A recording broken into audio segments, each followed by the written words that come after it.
Hello everyone, to everyone just join gaming development, developing the gaming. Anyway, hello everyone, to those just joining, to everyone who's been waiting, to those watching things back on the VOD, whether it's here on Twitch or on YouTube, depending on when you're watching this. Hello! Welcome back to another stream. Welcome back to a surprise, or I'd say a surprise, but it's not really a surprise Sunday stream because I announced it in the Discord. By the way, if you're not in the Discord, wink wink, nudge nudge. Use the link. That's all I'm gonna say. Wink wink, nudge nudge. But I just saw his tweet this week. You would have just like, oh, go ahead. But yeah, and also a game dev stream, which I haven't done one of these for a good few months. I say a good few months, more like a month. Not since the GMTK jam last month. However, for this project in particular, I have not done this, like, I have not worked on this project on stream for a good few months. So I saw fit that it was time to get back into this, time to sort of work my way back into doing things for this project, and you know, getting like progressing things further. Also, send me that tweet here so I can take a look at it. I'm very eager.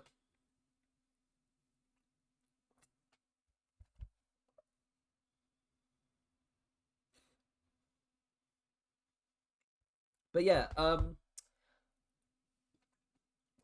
sorry, just taking a drink because pretty thirsty. Anyway, I haven't worked on this project on stream for quite a long time, and because of that, because it's been source people taking the piss out of someone that I said using UE5 is lazy. If you really, I, I fucking said I saw this shit. Like, do people not realize that not everyone has the time to fucking build their own engine? Do people not know how long it takes? You know, just God. You know,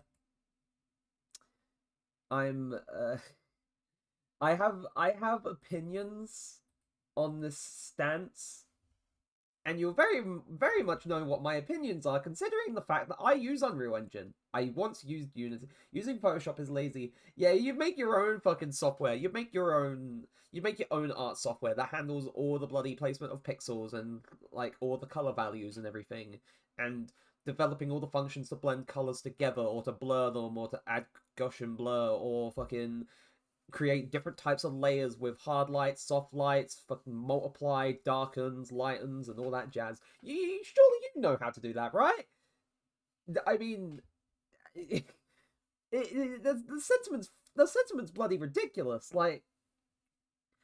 Like tools exist, like game engines exist, audio software exists, like art software exists, all as a means for be able all as a means to be able to create something. Like, yeah, sure, you could be a person who makes their own game engine, but even then, like, even in some regard, game engines themselves. I mean, I may as well put music on because where is opera music? There it is.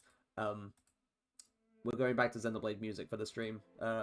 Screw you. Anyway, in the sense of like building a custom game engine, even then, there is some sort of leeway taken with like the physics and stuff, because you would use middleware for the physics or the sound, like, or like the ability to sort of implement sound effects and music and such. You would use middleware to add that functionality to your custom engine. Like everything, like nothing is purely like, oh, built from scratch, or not, like not, or in the most cases it's not. So yeah. Wow, we're only a few minutes into stream, and already I've already had a rant. This is gonna go very well. I I'm going to enjoy rant time. Rant ended. But yeah, if you're new to these types of streams, including the art streams, those are my time for rants. I do rant on like normal streams as well, but these two types of streams are the ones where I rant the most, because I'm not focusing on anything else aside from doing the thing. So yeah, I'm just when I see the opportunity, I rant, and that's what I fucking do. Anyway, oh, by the way, yes, Heater?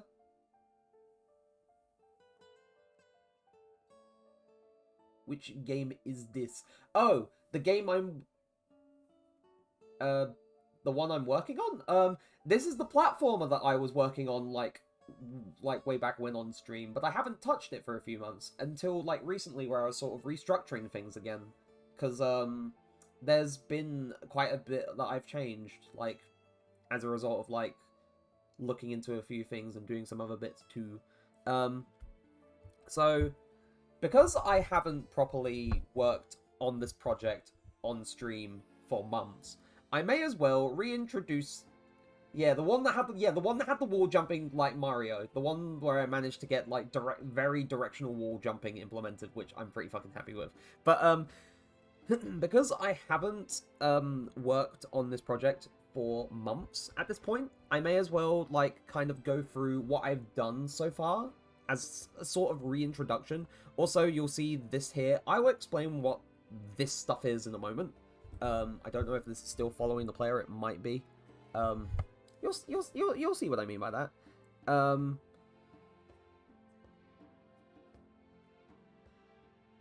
It's also going to take a while to load up play mode. I really should have loaded up play mode before I started stream, because now we're going to have to wait for it to proper start. So, yeah, fun times, fun times. It will take its moment. It always does the first time you... No, right. So to refresh people who, like, the memory of people who have been here before, and to introduce people, I am attempting to make a PS1 style platformer, like Collectathon style platformer. Hence why the character, like, looks a bit, like, jagged, because I was trying to do, like, the vertex displacement that you would see on games like Spyro and Crash Bandicoot and the like. Because, like, roughly around that time, like, I started work on this project, I just, had played through all of Spyro, like the original Spyro 3, and remembered, oh gosh, I love this game and how it looks so much. So, I opted for that. But, yeah, that little tidbit aside, prior, I worked on, like, a few, like, movement mechanics for the player, like, we've got sprinting, which includes, like, a little, like, zoom in for the field of view, so it sort of emphasizes that they're moving quicker. We've got, like, of course we've got normal jumps. We also have air dashes, which are pretty sick. You only get 2 in the air, which, you know, of course, like, restriction, the player has to be careful with when they're using, like, the air dash and whatnot. Trying to remember which button it was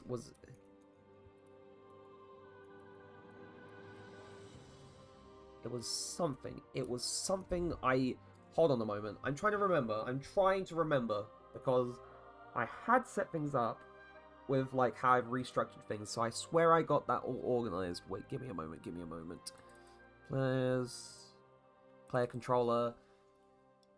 I'm gonna be so upset if I actually did not hook things up properly.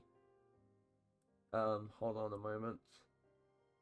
No, I did. I hooked it up, but I can't remember what I did for the stomp action. Hold on a moment. I have forgotten. Where's my mapping context for the player? So stomp is Q. I was pressing Q, which means I have not set it up properly in the code, so that's a thing that I need to fix. But a stomp exists, but for some reason, with how I've, like, reorganized things, I may have forgotten to fix it in the first place. So we'll get to that. So just keep in mind the stomp exists, but it's not working. We also have wall jumps, which can be like you could be like sort of like direct head on with the wall, or if you want to jump at at an angle from a wall, you could just do this. I was happy when I finally got that sorted out because I really wanted to recreate that kind of effect where it would just reflect the player like at the same angle as they enter the wall, but you know, facing the other way. And I needed that because it works. It works for what I want to do. However, another thing that I added as well, which I don't think I showed off on stream or I showed off properly because it wasn't really working properly, was wall sliding, which, you know, works now. Also, forgive like the little visual things with the environment. I applied the material shader that I was using for the player to that as well, which I think is kind of affecting things a little bit. I mean, the wall slide will only trigger when the player is like falling, but at the moment, because of like the length of the ray trace, it doesn't touch the wall when the player is like at an angle. And maybe I want it this way, or maybe I want it to be so that if the player doesn't like immediately jump off of the wall, when they start wall sliding, it snaps their rotation to the wall, so it's just like, oh, they start wall sliding, they're just gonna slide straight down, which would make sense. It would make sense. Like, on any kind of wall, it would make sense. If you were sliding down and you were just, like... It would make sense if you were, like, sliding down at an angle. So, that's something I intend to change. But as well as this, I have an enemy AI, and I also have, like, a flying enemy. I have a ground enemy, and I have a flying enemy. The ground enemy used to behave a bit differently. There are things I have changed with how this temp patrolling AI works on the ground. So, also, as well as this, I have like two moving platforms. One that basically moves from like point A, like from point A to point B. So where this widget is placed, that's like the end position that it moves to, and then like the start point is like where it is before the game plays. And then we have this other moving platform which follows this path along. So it basically follows the path, follows the rotation of the path, and does that.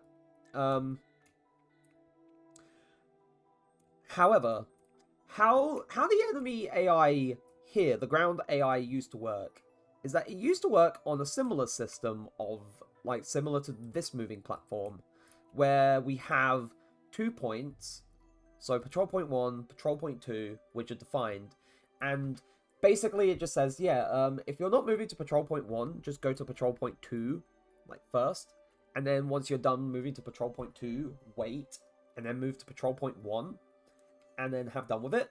However, I have changed quite a bit, like, in the background, I've changed quite a bit with this ground AI. So if I go into the behavior tree for the temporary AI, this was what it used to be. This is the old logic for how it did its patrol stuff. So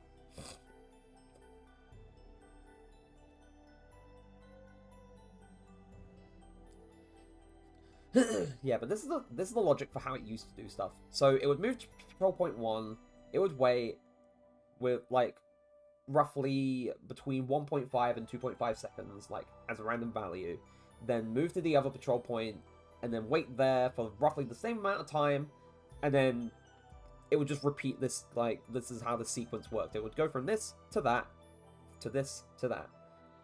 However, hello, just lost. You lost 1,000 channel points on Dragon Stream. Feeling... What did you do? Also, hey, Zazel. It seems like you did something utterly catastrophic.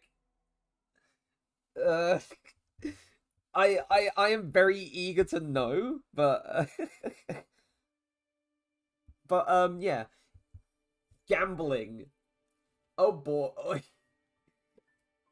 Let's go gambling. But yeah, so I will go over like the different states that exist now for the behavior tree, because this stuff with like in passive state and attack state is new to everyone. But in terms of like here, so BTD can patrol, which is a behavior tree decorator. This checks if the gamble did not go gambling. That's big sad, but you can gamble again soon, and maybe do better gamble. Who knows?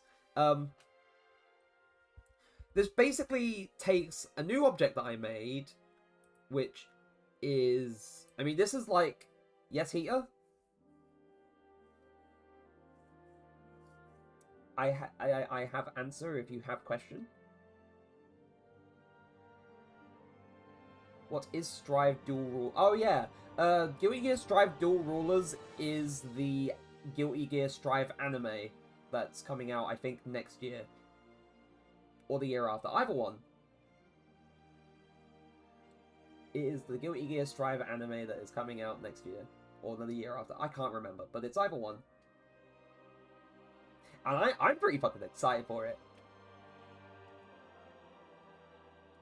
I can't wait for it. It's gonna be cool. But anyway, this checks if like the AI that, or the enemy object that this behavior tree is running on has like the patrol route, and the patrol route is this thing right here.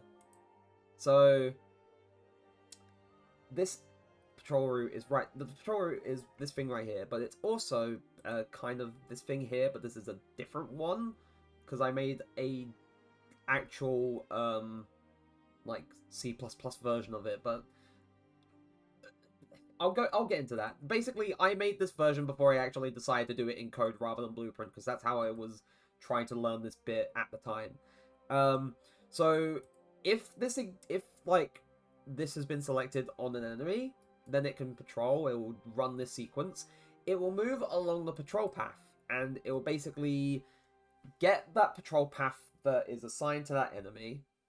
It will get the current like point that it needs to move to as a well position, and then it will just say, this is the destination you need to move to, this is where you're going to, and when you get within the acceptance radius, so when you're near enough where you need to be, change the point that you need to move to, and then this is the success, and so on.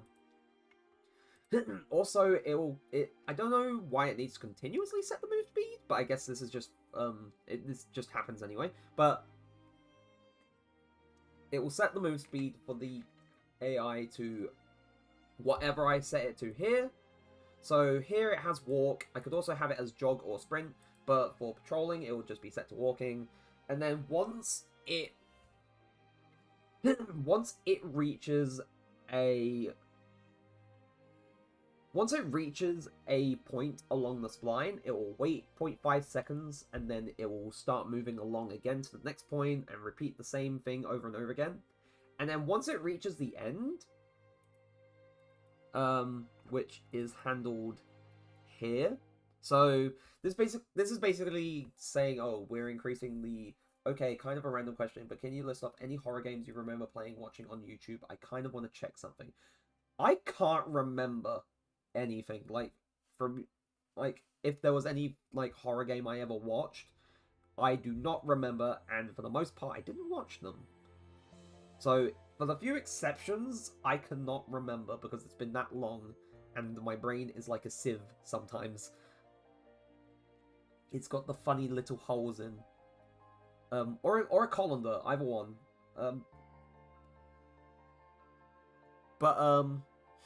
Yeah, if like, so it will set the patrol index to either the next one or the previous one, depending on the direction. But once it reaches the end, so here it will check if it's reached the end of the patrol path, so it reaches the last point, it will set its direction to be -1, so it will go in reverse. Otherwise,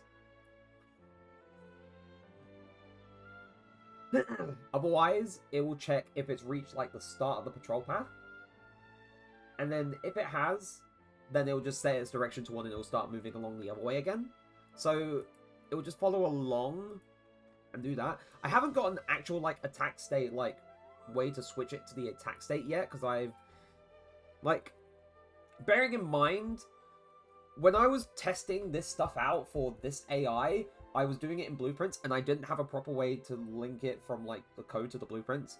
So, for the flying AI, which, if you look in here, is basically this cube with a cone that's stuck to its face. And as of now, so when I click play in the editor, you'll see that it is just kind of following the sort of square patrol path. At the walking speed, of course, it's moving slowly.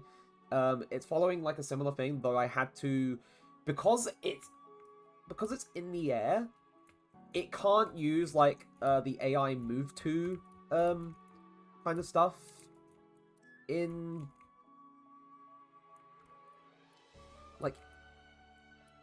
the behavior tree task, so I had to do something entirely custom in order to make it work, but it does work.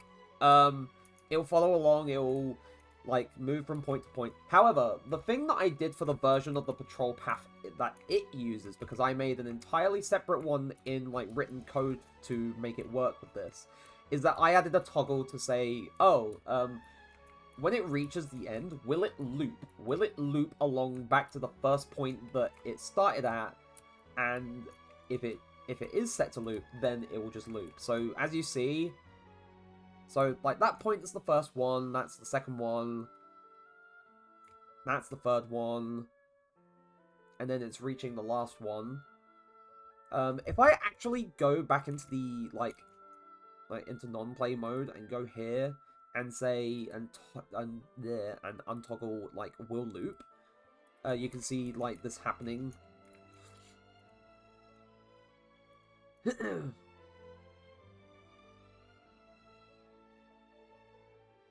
Oh, that's not right. Oh wait, no, that was the last point. Never mind. Because I made the last point near the start. That's funny. That's funny. Right. But it will just kind of reverse itself instead of looping back round to the start if I sort of toggle off will loop. So I'll toggle that back on. However, for the flying AI, if I go into flying enemy, wait, that's not the one. I need to actually go to the blueprints. Flying enemies here. Actually, you know what? I should actually go into the code and break things down a little bit first, because yes, but not the generative AI. It is enemy AI.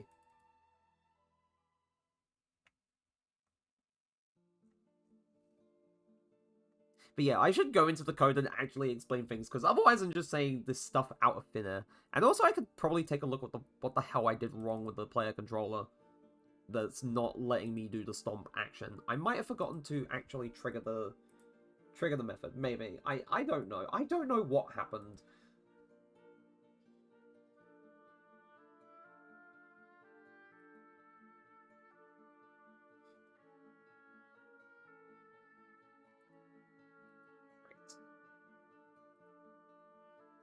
Enemy AI bad!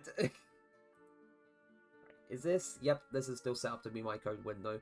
Also, Ryder's got to do its thing where it just like actually, so player stomp, if get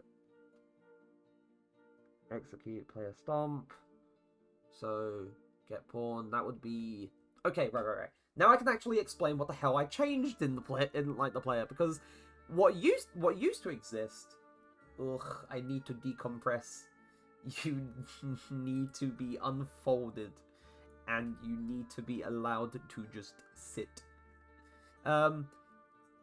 Yeah, so what used to exist in the player character was all of the logic for the input stuff.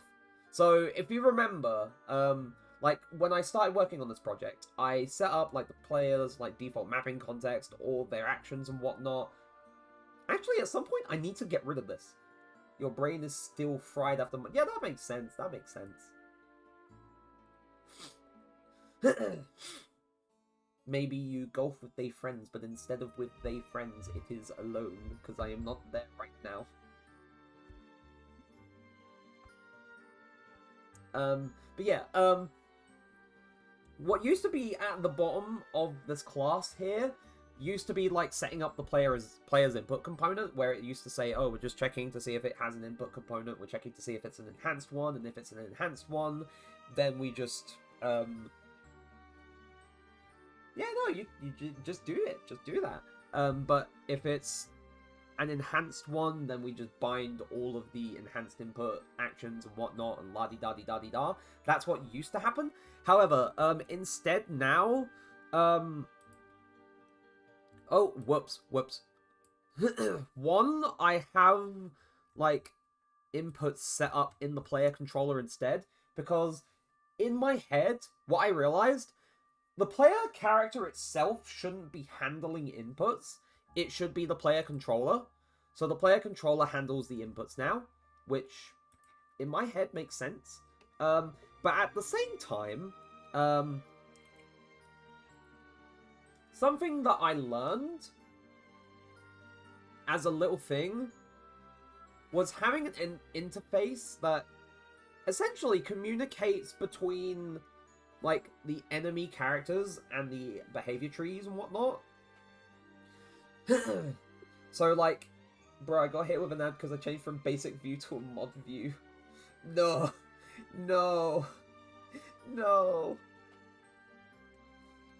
But yeah, basically, oh, gosh. But yeah, basically,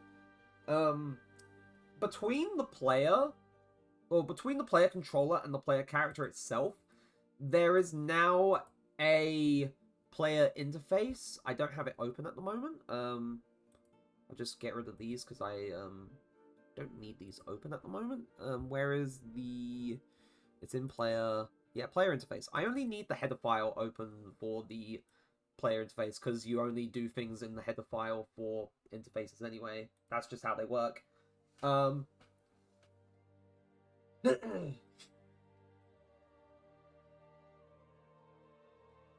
But, yeah, basically, this interface basically says, oh, player jump, player stop jump, player sprint. The header file. Not header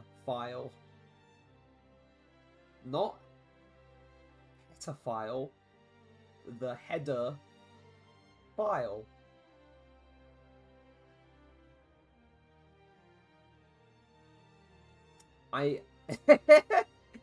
But anyway, in the header, so basically, player jump, player stop jump, player sprint, player stop sprint. Basically, there's like there's like a middleman between the player character and the player controller now. So when like the player like presses the move, like for move and look, this is basically unchanged. But for the player jump itself,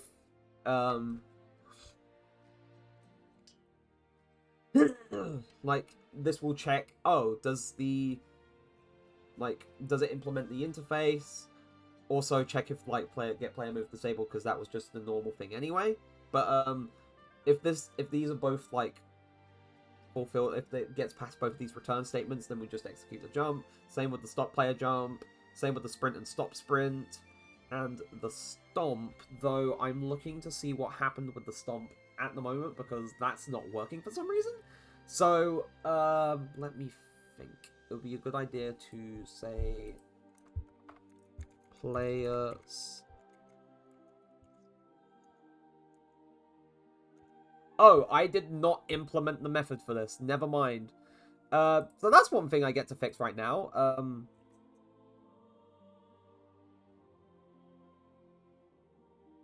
Once the project's uploaded, once the project is finished loading, because it's still doing this in the background while I'm explaining all of this stuff. But yeah, for the flying enemy, I believe that's what I was explaining. Yeah, for the flying enemy,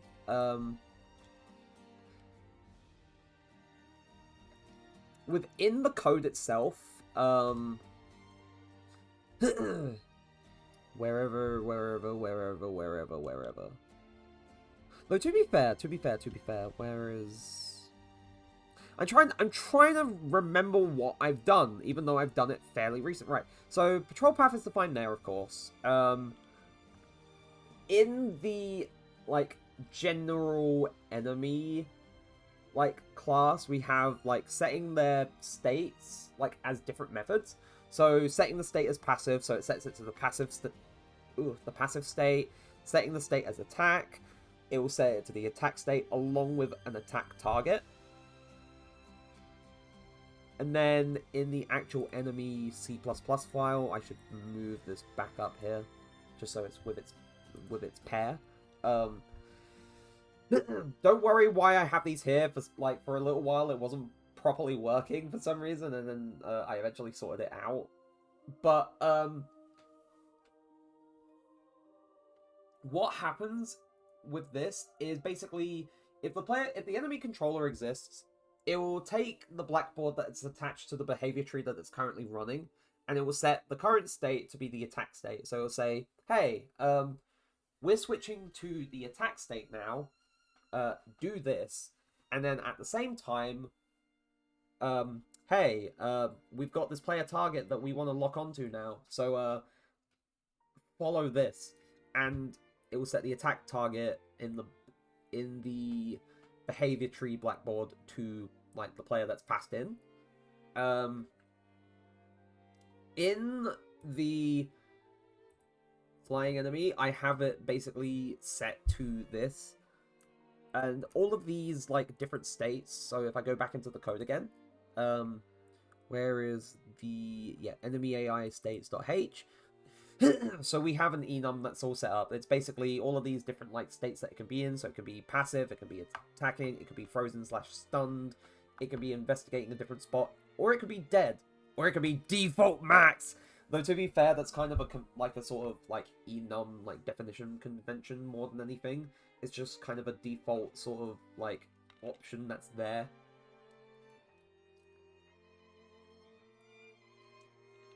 I don't have to do it, but I just do it out of principle. So all of these states exist, and at the moment I am only accounting for two things as I slowly work on things: passive and attack. And in, as I said, the enemy class, when set state to attack is called, it will set it to the attack state, it will set the target, and whatever that specific enemy does in its attack state is down to whatever it does in the behavior tree. However, so if I go into the flying enemy and I set it to the attack state, now I'm hoping this still works. It should still work. So yeah, there we go. So we have it sort of like slowly, we have it following the player, like just look at how aggressive I accidentally made this thing. It's just a cube of a cone, but it's zooming. Just look at it go. But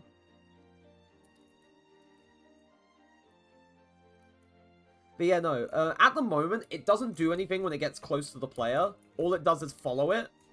And that's basically handled. That's not the... I need the flying enemy's behavior tree now. He's got the zoomies. Yeah, he's got the zoomies. Flying enemy. Yeah, the behavior tree for the flying enemy. As I said, for following the player and following, like, the patrol path, I had to do something a bit more specific.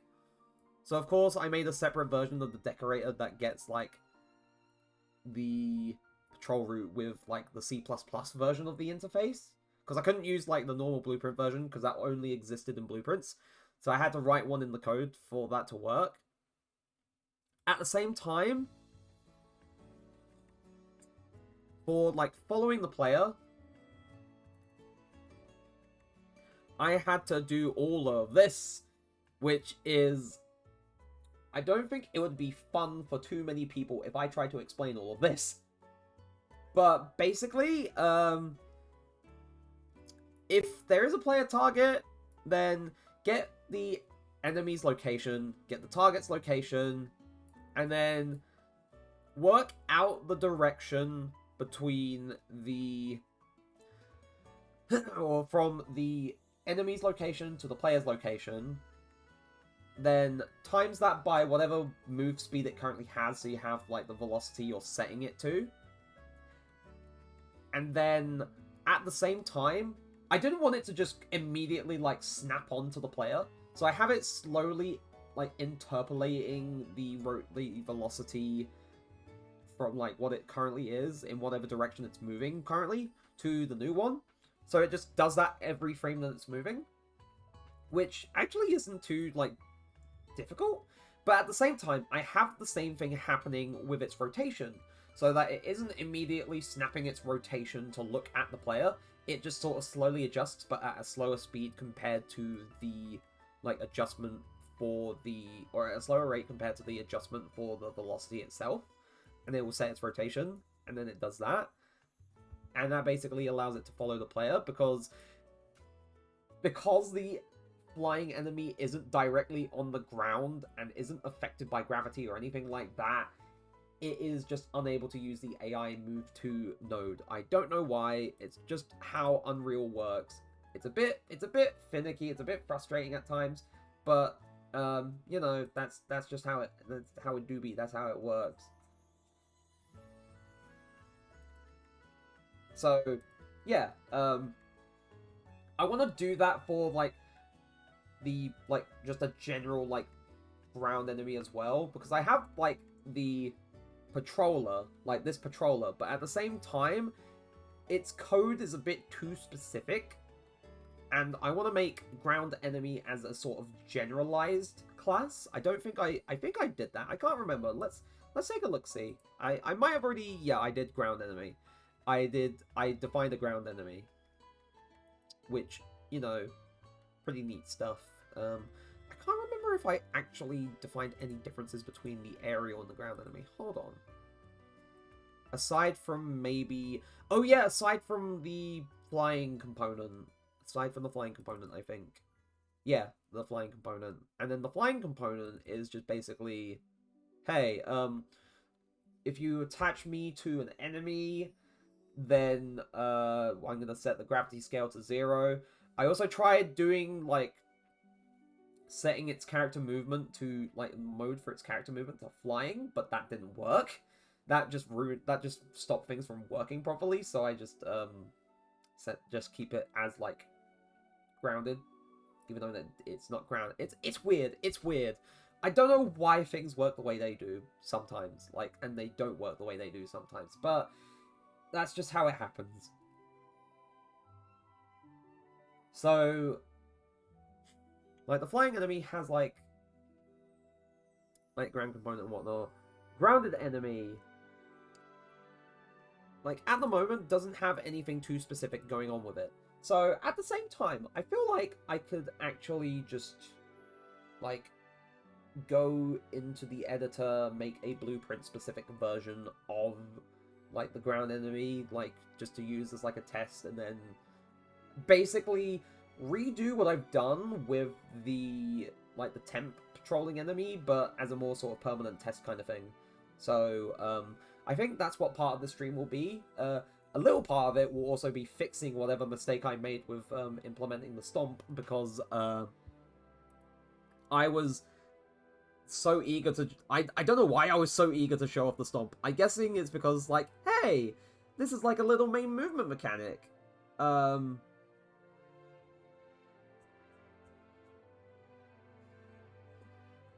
Like, this is, like, kind of a movement mechanic. It's also the mechanic for getting rid of obstacles in some sense. So, what I guess... I mean, to be fair, it is kind of important because it is one of the player's main movement mechanics. Like, aside from sprinting, air dashing, and wall jumping and wall sliding.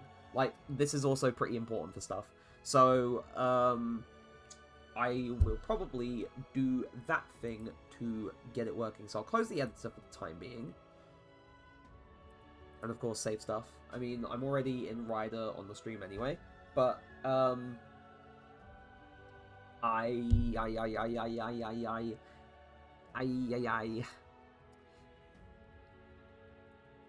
right. I need to implement the stomp. So, with the... I need to get rid of, like, this temp... I don't think I've you know.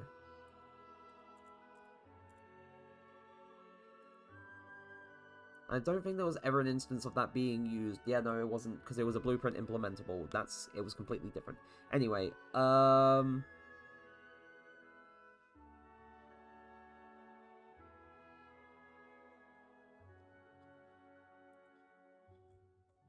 where is... I need to, like, so player jump, player stop, player jump. To be fair, like... I'll figure out some other things that I need to, tweak. Yeah,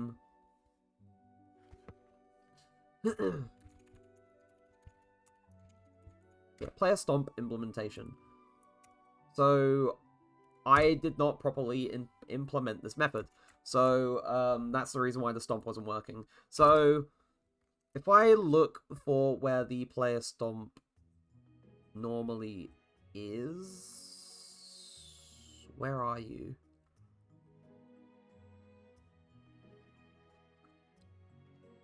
Oh yeah, start stomp. So start stomp needs to be hooked up. At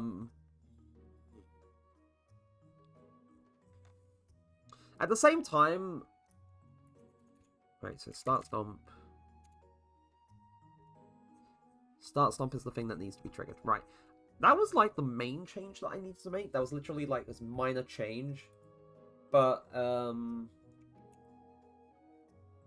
in terms of the flying enemy, I don't think, like, aside from, like, defining some little specific things, I didn't actually... Yeah. So... Oh, sorry about that.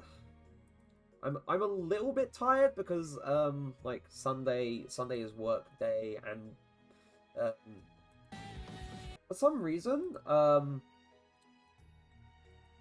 probably because, like, the holiday is, like...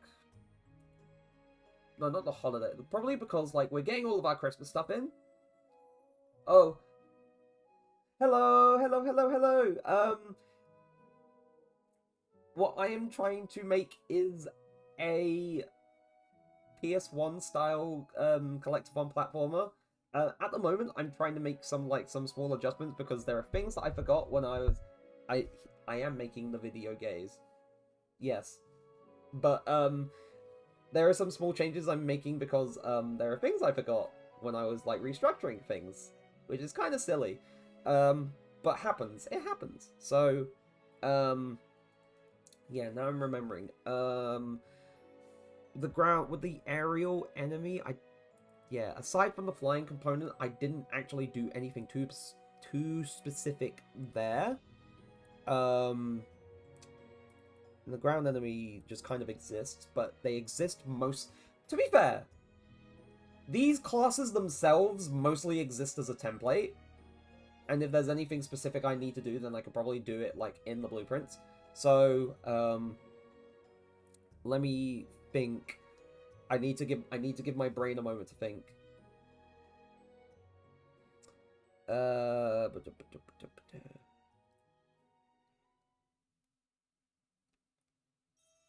Right, I think actually what needs to happen is first...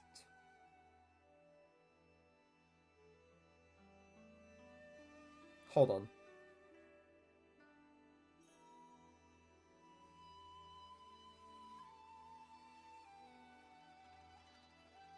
I don't think anything actually is different. Like, right. So the thing I need to actually do is I'm gonna switch over to Clip Studio because I have that as my little neutral, like, window for like just basically doodling stuff, like any ideas that come to mind. So I'm gonna switch over to that. Yep, there we go. There, it's open. But also I'm gonna close Rider because what I need to do, because otherwise this is going to be taking an eternity and you're going to have to sit around waiting for me to actually do stuff in the code or in the editor for so long, because basically what happens is that whenever you make a change to a class's header, because of all the changes that are making, you're basically making a fundamental change to, like, the class itself and where it may or may not be, like, referenced in other, like, areas of a project. Oh, Grata! But,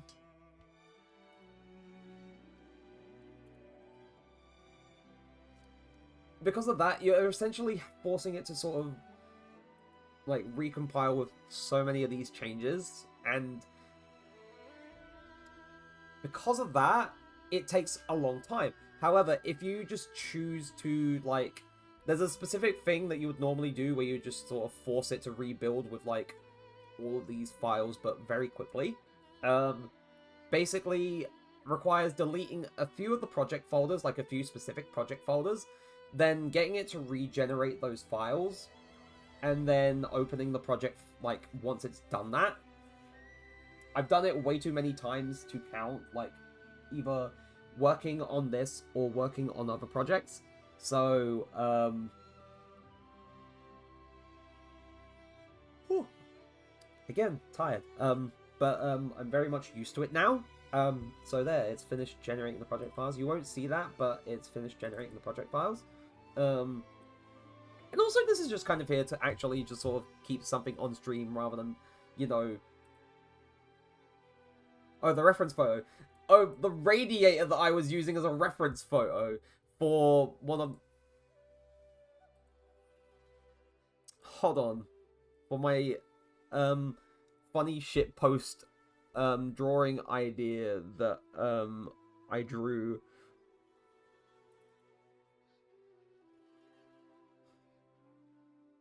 My little radiator with vampire fangs and bat wings, which was inspired by an exchange that happened during a D&D session. I can't remember the context for it, but it exists. I like what I did with this. And then, of course, we all remember the thing that lives in infamy. Talk about spooky Heater moment. Heater as the Reagan cultist, which I'm still pretty fucking proud of. I still like that picture. But we have this and this in terms of, like, what I've done. And also that's the explanation for why I have cult robes as an art reference. I was doing that picture. Also, in terms of art stuff that I've done lately, so one thing I did, this is the, it used to be called Thinking, but I renamed it Perplexed because we already had a Thinking emote for the follower tier. But, this is the Perplexed emote, which I like a lot.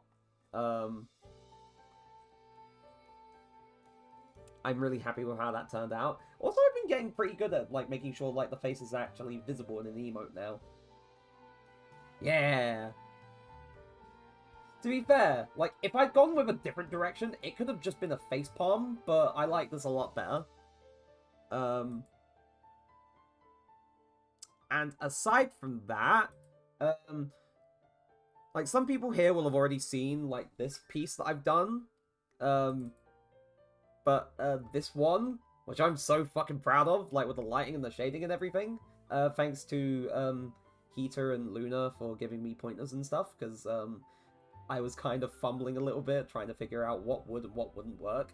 So, I do owe a lot to them helping me out with this kind of thing. But, yeah, I'm pretty happy with how this turned out, with the shading, like, the reflected light, the actual details on the eyes, instead of it being like a blank blue, like, eye with a, like, little reflector there, like, little light bouncing off of it, like, actual sort of, like, depth to it. And also just, like, honestly, I already said this to Zazel. I used Nardwin as my little base reference for this picture, and I accidentally drew it at kind of an angle, but that works for this. Yeah, I'm super happy with this. I'm also drawing my my second OC. Nah, I draw. Yeah, I would draw. I would fucking draw. I'm redrawing my second OC. The first time I attempted redrawing my second OC was a few years ago.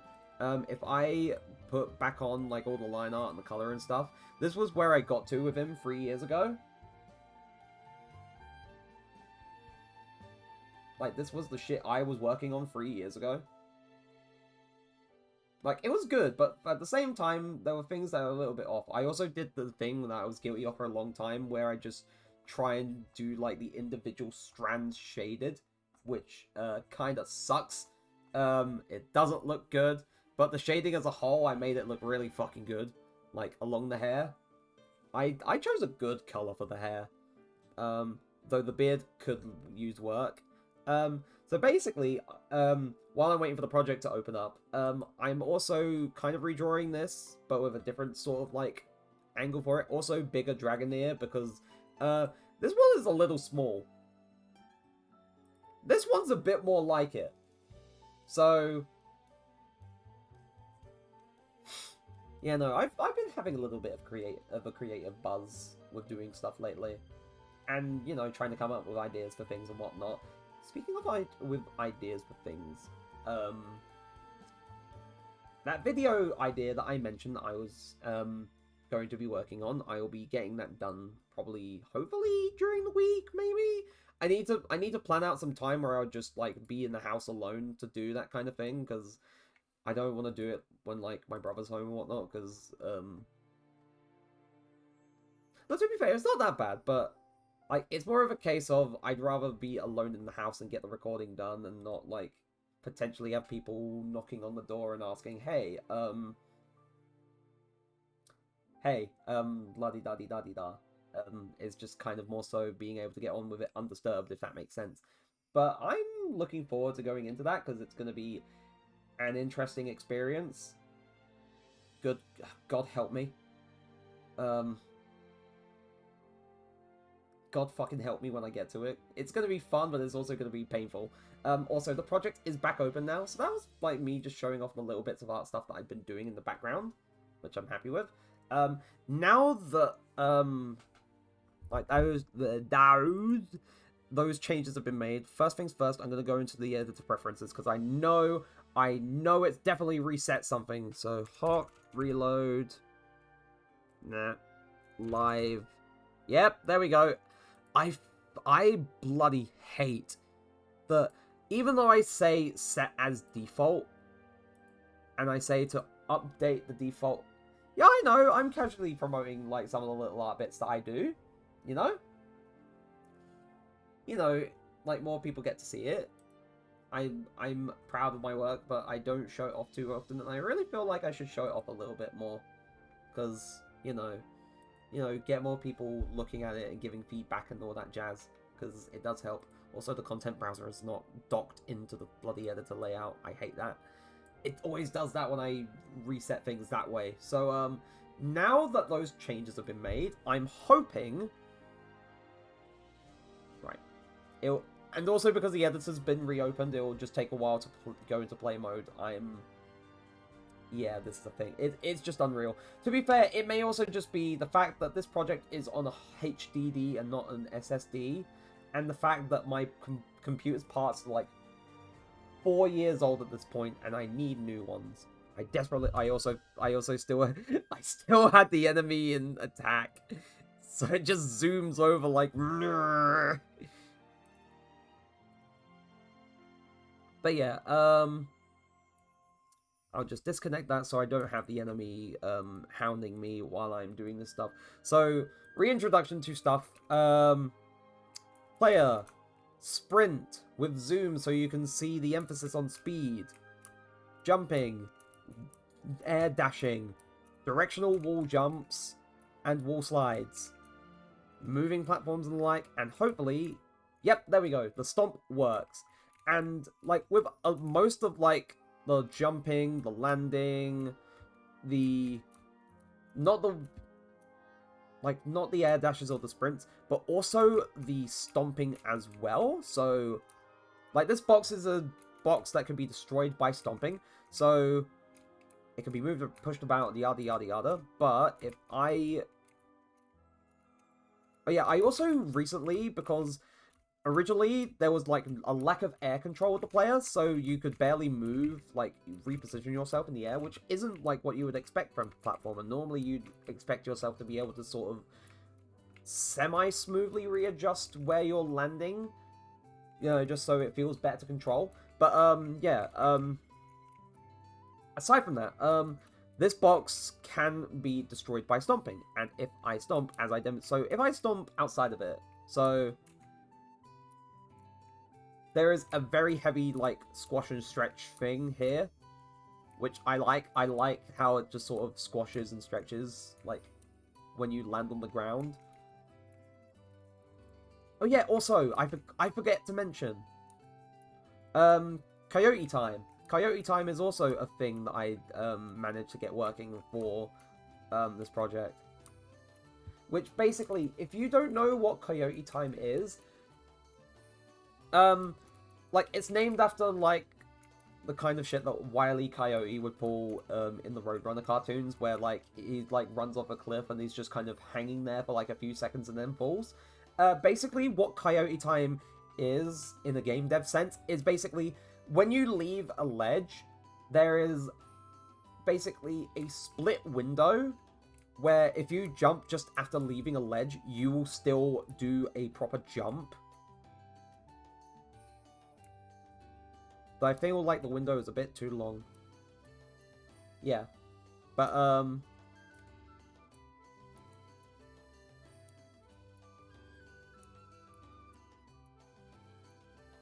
I need to adjust that at some point. But, basically, leave the ledge slightly, for a slight second after, you're still able to just jump normally before it just puts you in the falling. Even though, I definitely made it a bit too long. That's not right. But...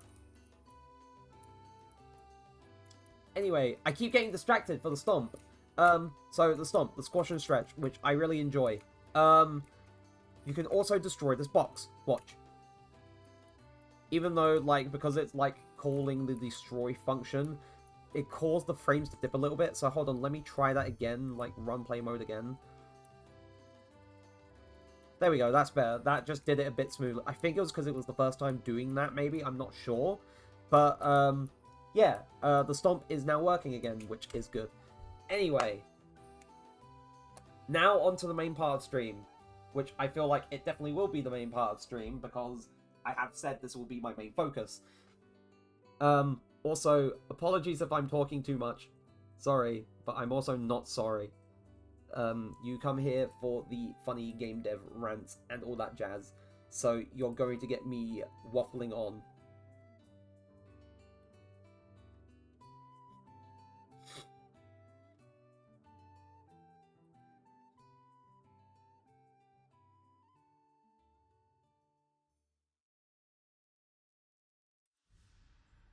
But, yeah, main part of stream. I'm going to make, basically, new blueprint. I'm going to keep the old one. And I know you can't see me doing the, BP ground enemy. So I'm going to make a blueprint based on the ground enemy, BP underscore temp ground enemy.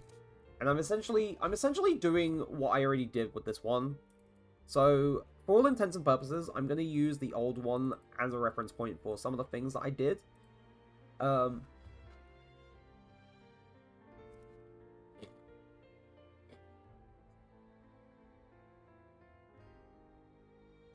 Yeah,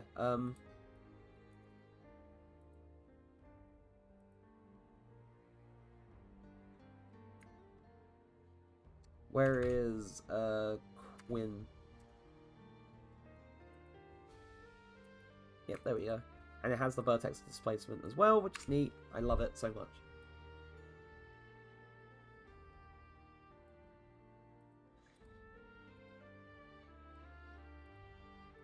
Now, because this guy will be grounded, it probably will be, like, a lot easier setting up, like, the patrol stuff, but,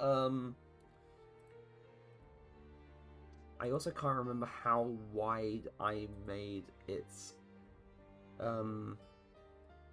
capsule component. So, no wait, that's the default, I believe. Yep, yeah, that's the default. So I didn't change anything. I need to add its animation blueprint.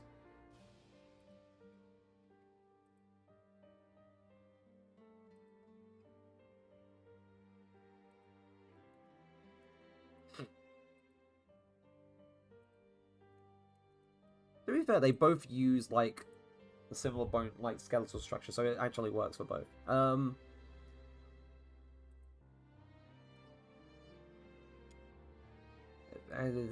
Begin overlap, and so on and so forth. Interfaces, set move speed, get patrol route, which, if I look at this is just, I just need to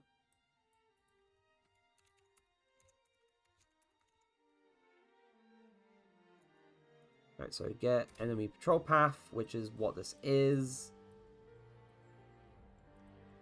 And then set move speed, which for some reason is...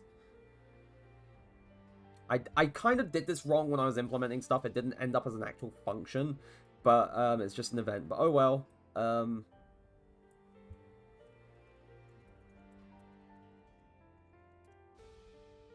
wait, no, that's... It was something else. It was select. It was a select. It wasn't switch, it was a select. So select, and then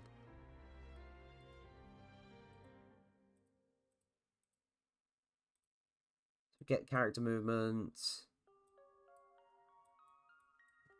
set max walk speed, and then if I plug this in here, it will set all of these to floats, which is what I need.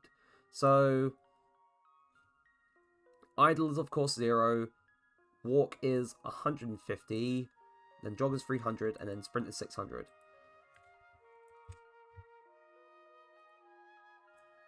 My memory, which sometimes is good and sometimes is bad. That just sums things up a lot. Sometimes is good, sometimes is bad. So that's its speed stuff set up. That's basically all of the stuff set up here for the most part, until I get into anything like ultra specific, like actual attacks and the like.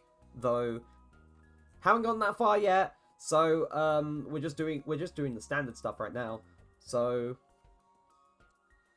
what I need now is in the enemy AI, make a new folder, grounded enemy, and I'm just using these as like my little, so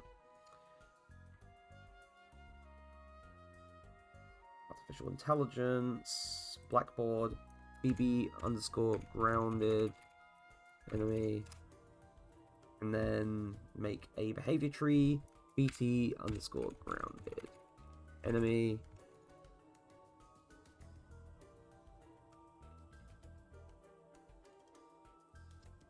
Though I definitely know it hasn't latched on yet. It's latched onto the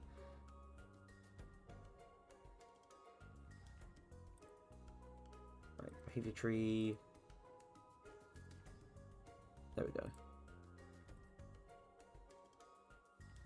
Though I probably will use the blackboard, like the temp enemy blackboard that I made as a reference. So that was its patrol point 1, patrol point 2. Oh, just a moment, I'll be right back.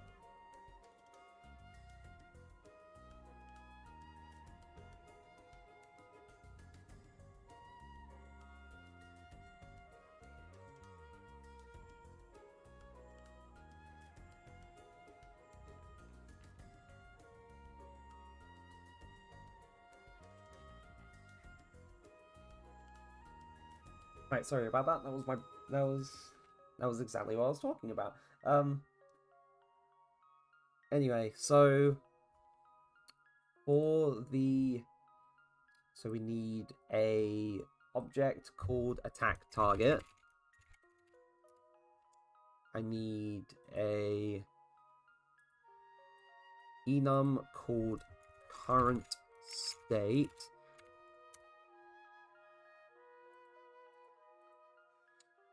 However, I need to be ultra specific for this. Oh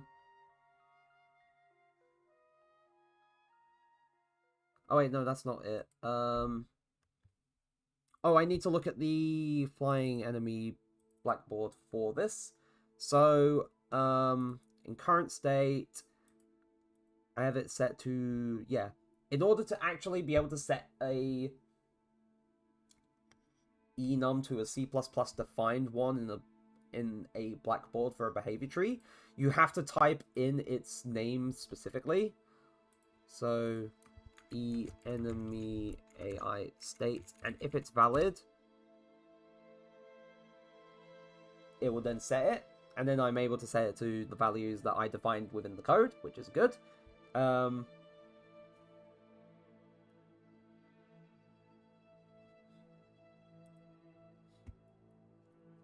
So, what I need in the behavior tree for this enemy is essentially similar to what I have here for the flying enemy. So what this starts off with is a selector. And this selector will select between, well, of course, it will select between different kinds of states depending on, well, conditions that are met. So, for example, here we have, is the enemy in the attack state? If it's in the attack state, then the selector will select this sequence here, and it will do what it needs to do here. However, if it fails to meet this, then it will check if it's in the passive state. And normally, because I'm only testing with the passive and the attack state, if this is the case, then okay, it will be in the passive state. It will be either doing its patrol stuff if the patrol stuff exists, or if it doesn't, it will just be waiting eternally with no rest. Absolutely ceaseless waiting. And that's basically how that would work here, or for this enemy at least. Ooh, sorry about that. But basically, what will happen for the grounded enemy is something very similar, except I don't need to do things that are all too specific. I don't need to be, I don't need to make, a custom behavior tree task in order to make it happen. I just need it to be able to just follow the player and also follow along the spline and all that jazz. So for following along the spline, I still need to make it a custom task, but I will be able to just use the AI move too, instead of just having to do all the legwork that I did for the flying enemy. So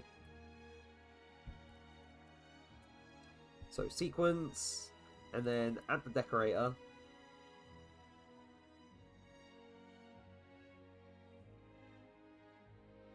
It's a blackboard-based condition.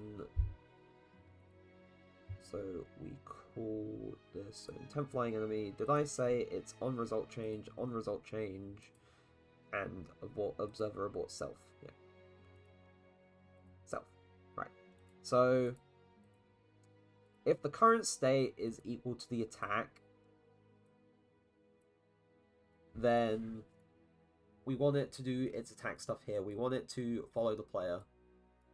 And if not, then we have basically a second selector on this side where we essentially check for something similar, but instead, I should rename this because at the moment it's just called blackboard-based condition. So in attack state. So in attack state or in passive state. So so on results change, it will abort itself, and current state is equal to passive. Right, perfect. So the reason why is because, of course, in this sequel, I added another selector. Whoops. So in this sequence, we add another decorator, which is another blackboard condition. No, wait, no, we don't. We add decorator, get can patrol C++.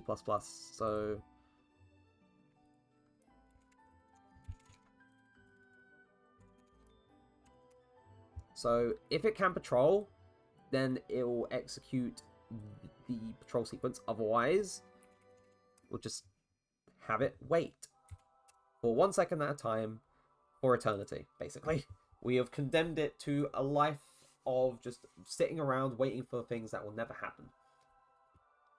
Which, honestly, now that I think about it in that way, it sounds fucking depressing. So, of course, set move speed C++. So, set move speed. And we want it to set to Sag. And then we also want a wait node here. And then do it at 0.5 seconds.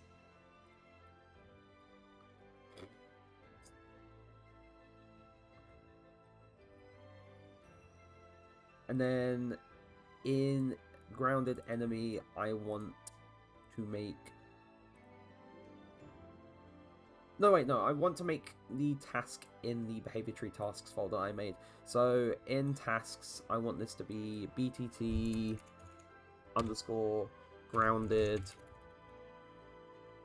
follow grounded move. No, wait, hold on. I might be wrong. Wait. I just need to double check a thing, because I may have forgotten. So move along patrol spline C++. Oh, wait. So this was...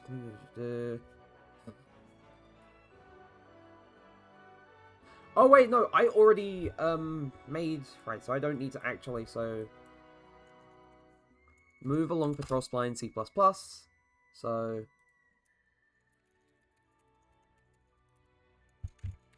So follow patrol route. Yeah. So follow patrol route. Set the move speed. Wait. So...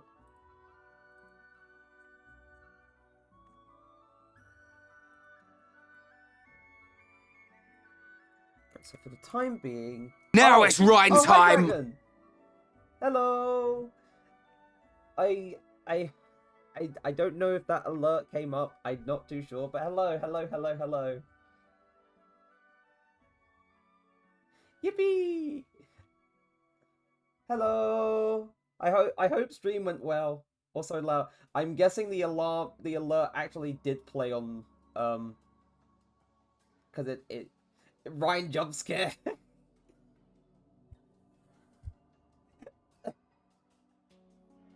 But I'm sorry about the shit. I need to adjust the volume for that alert. I didn't know if it would actually work. Oh god. Scooby-Doo God of Destruction versus Mordecai. What? Anyway. But I hope it went very well. For now, I'm gonna... With this temp one, I'm gonna... Where is its thing for patrol route? Can I clear this to say none? Yeah, I can. I can clear it to say none, so it won't follow along the patrol route. But I'm a little lightheaded, but good luck. As long as you've had fun, as long as you've had a ton of fucking fun, that's all that matters. Also, I do need. Here's me thinking that. Wait. Hold on, my brain is just kind of.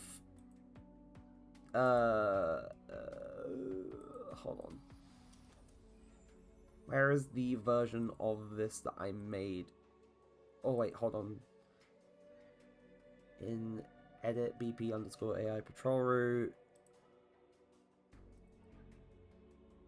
Where did I really just don't remember where I put things. Oh, there it is. Right, drag that out there. To be fair, I could just hide this one for the time being, because I don't need this at the moment. Even though that doesn't really change anything. That just... Oh wait, no, it actually does hide it from view. That's cool. That's cool. Right. I probably could also hide this temp enemy, because I don't need you here at the moment. I won't delete them. I'll keep them there just in case things need a bit more of a retweak and rework. But that is what I am doing with those, and that should work. Right, so it's not going to be a perfect path, but that's not what I'm planning on. Sorry about that. So I'm going to have the first point go there, and then drag along for the second point, but maybe I want it to, like, stop there. And then for the third point, drag it out, have it curve just around a little bit. Maybe move this up a little bit just so it's a bit it'll be a bit wonky, but it's gonna be messy. It's gonna be a little bit messy, but that's fine. And then I think I'll just have it walk down here, just like the old one did. So this is just testing whether or not I've actually hooked things up properly for the new one. Where is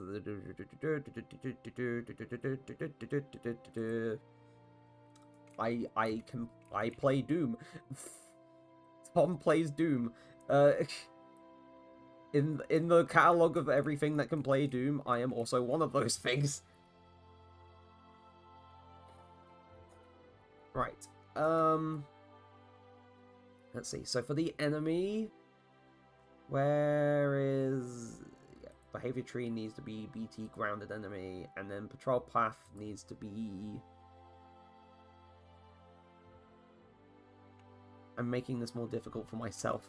There's no, like, invisible thing that doesn't appear in the game that I can just have it sort of... There. Perfect. Right, now we'll see if this works.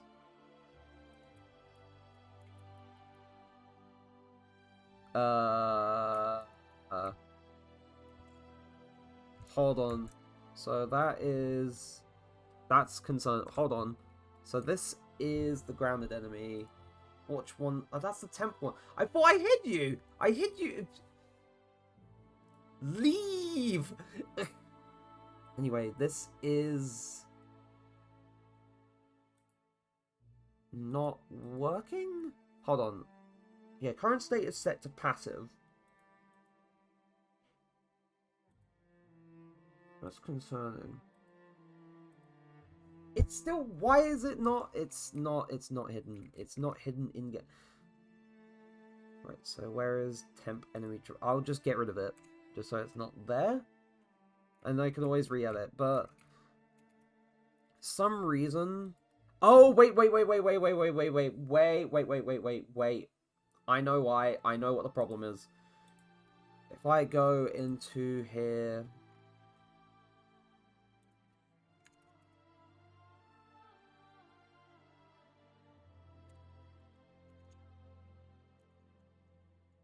Yep, AI controller class. I always forget this. I need to set it specifically to that version of the enemy controller for it to do anything. Right.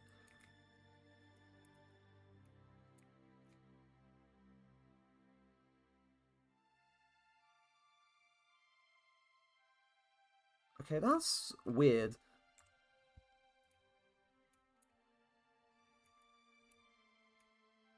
Are they right? What the fuck is going...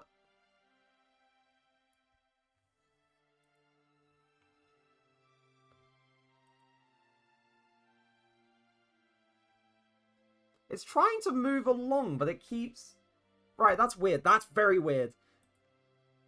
Okay, so it's doing something, but it's not working as I want. Also, I'm changing the song because I'm not liking this song from Xenoblade 2.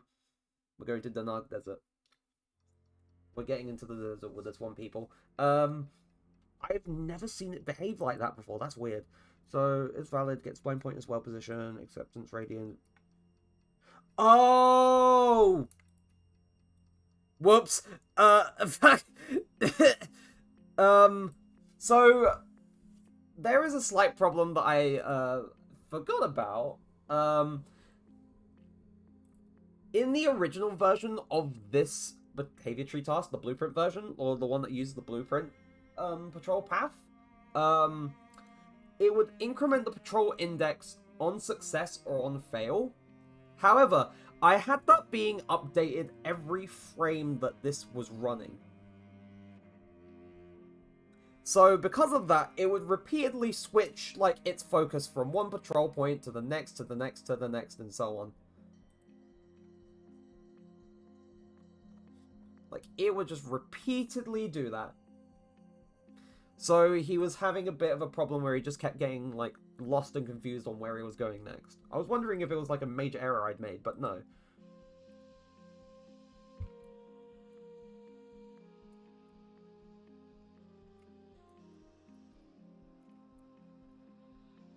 Right, so, of course it's using the... Why is it not playing the animations? Because I did give it, like, the same... ABP.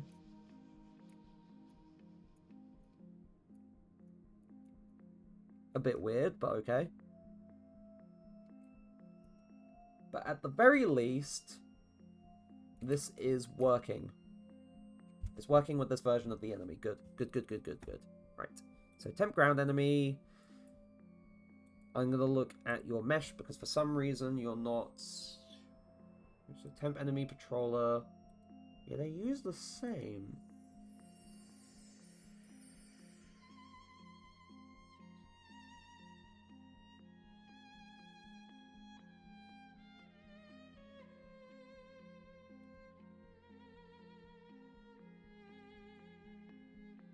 I don't know why. Why is it not... Weird. Very weird, very weird, very weird. Not, it doesn't matter too much, but that's very weird.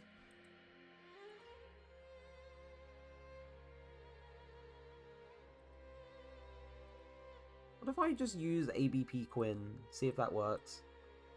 I don't know why I'm too concerned about this. No, it's not working right. Oh well.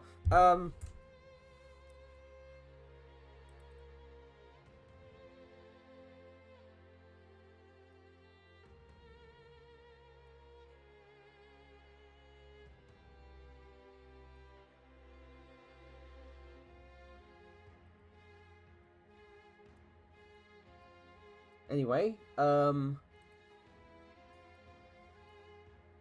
part is sorted with the movement.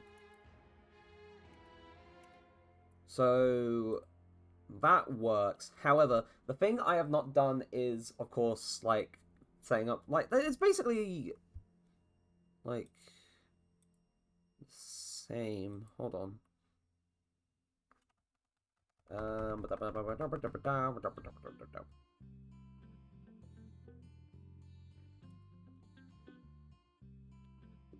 Sorry, I'm grooving to this a little bit. Just give me a moment to think. Wait,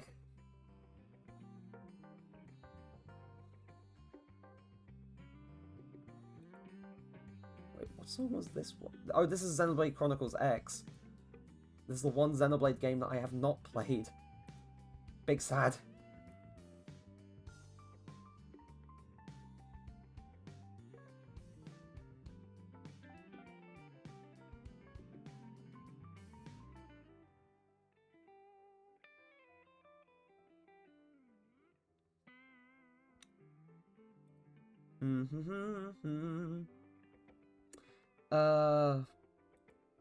I have, honest to God, just lost what I was going to do.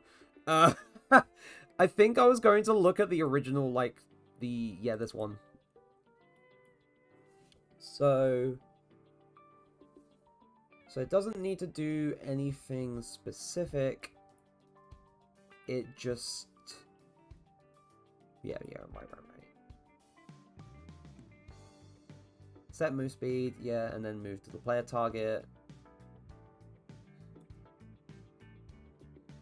Right.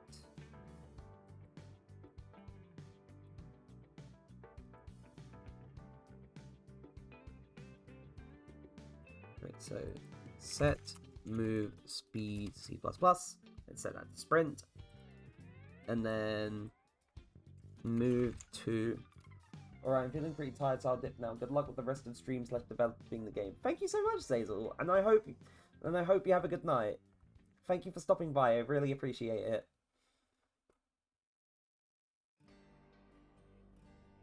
Wait, but then I can't remember. Was this a... No, this was just a move to, and then I renamed it to move to target. Right.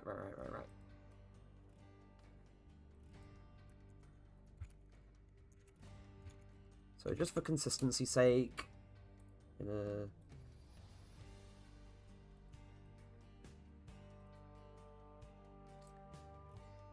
oh yeah, because it's not set as an... No, it is...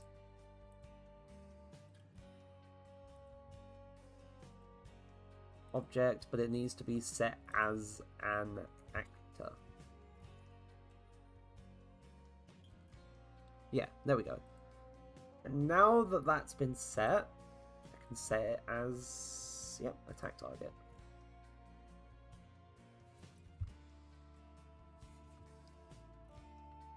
So, allow strafe. I wish it actually said what this did, but no, it doesn't. It just doesn't tell me. So 50, I'll have 50 be the acceptable radius for where it's like, where the enemy stops. So, to go over things, how, like, it used to work with the original, like, Patroller AI. So, you know, we're going to be delving deep into some little bits here. Rider is not open. Sorry, 1 second.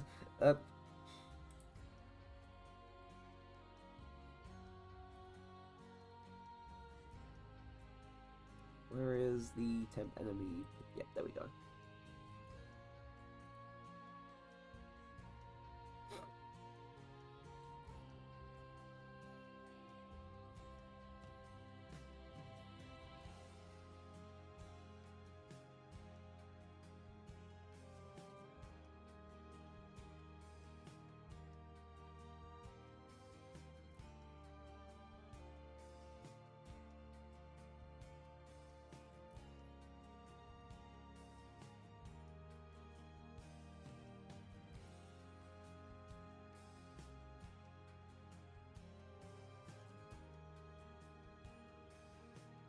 Anyway, or did I accidentally...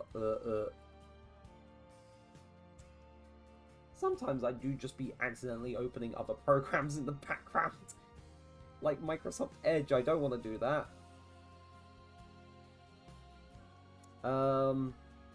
Right, so... Agrosphere, begin overlap. Oh yeah, no, now I remember.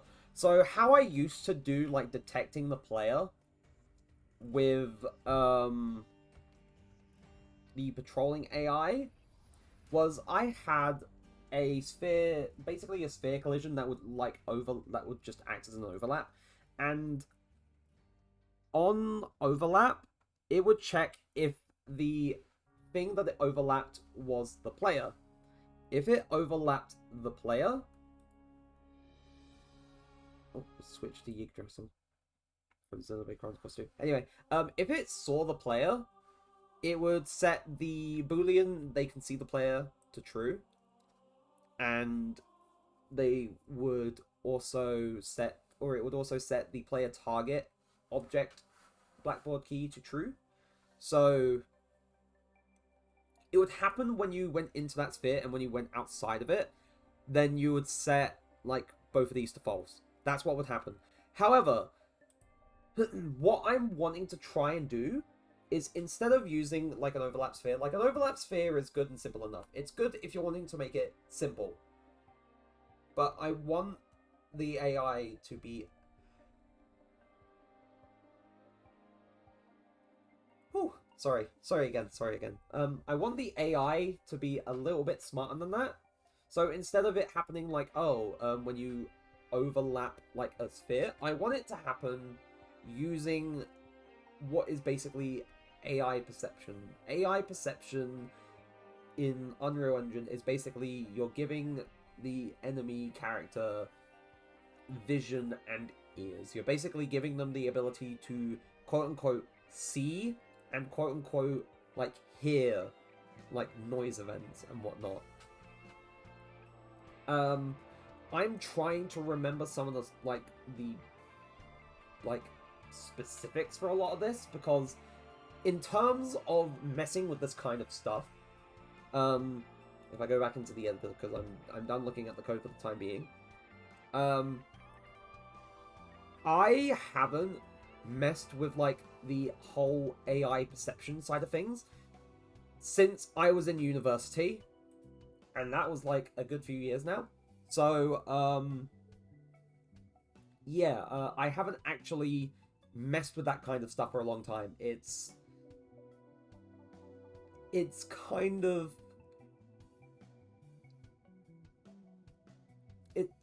again, I'm tired. I'm yawning like fairly often. It's not good, not good at all. But it's all unknown to me at this point now, because I can't remember jack shit. I don't remember anything about like the AI perception and how it works and how I can like get things to update when I have it see the player, quote unquote. So in a sense, I want to do this in Blueprint first, because I don't want to fumble around in the C++ side of things until I actually at least understand how to do it in Blueprints, because if I know the basics of it, then I can sort of expand on that a little bit further in Blueprints. So I'm gonna use the grounded enemy as my little baseline for this. That's the behavior tree. I need the actual class now. So, right.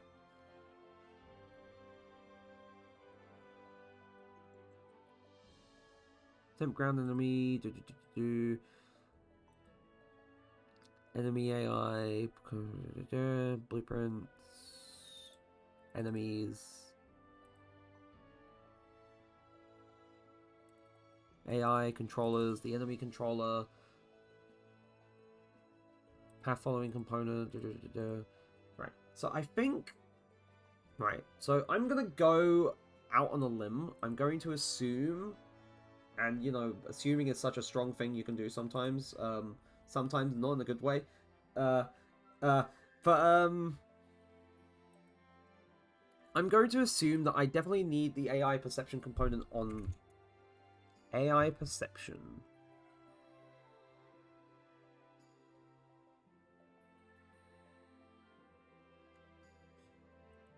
Yep. AI perception. So I'm just going to leave that as is. This is basically, in a sense, one big learning process this stream. I thought, setting up the patrolling and stuff and the chase bit is the simple part. Being able to sort of move between everything is kind of the difficult part.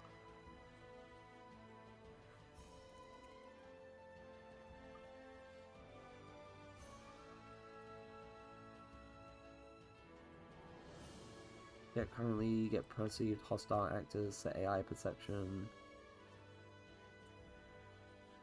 I'm actually gonna have to look this up, because,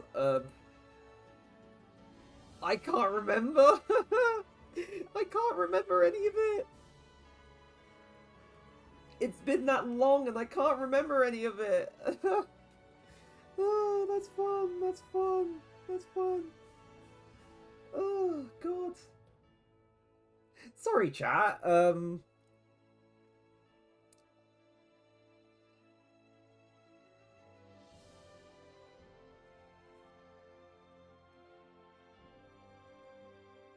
Right, so I'll be looking. I'll be kind of quiet, which is not a good thing to happen.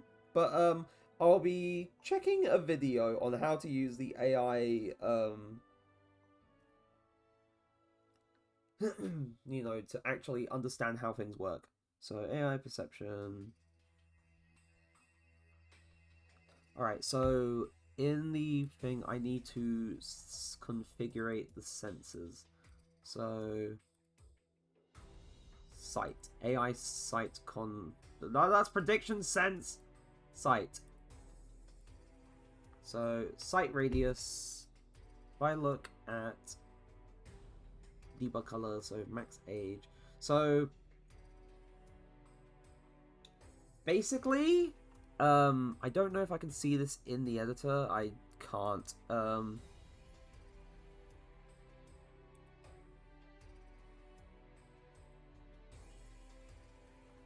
I wish I could see this right now, because then it would make things a lot easier to tell how it looks. So detection by affiliation, detect enemies, detect neutrals, and detect friendlies. Right. So AI sense sights. Sight radius is 3000. Loose sight radius is 3500. Peripheral half vision is 90. Point of view backwards. So says point of view move back distance for cone calculation in conjunction with near clipping distances will act as a close by awareness and peripheral vision. Aha.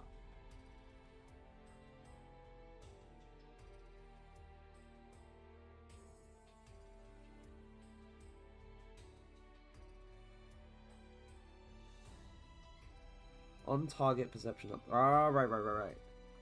That was the main thing I was thinking of. On target perception updated.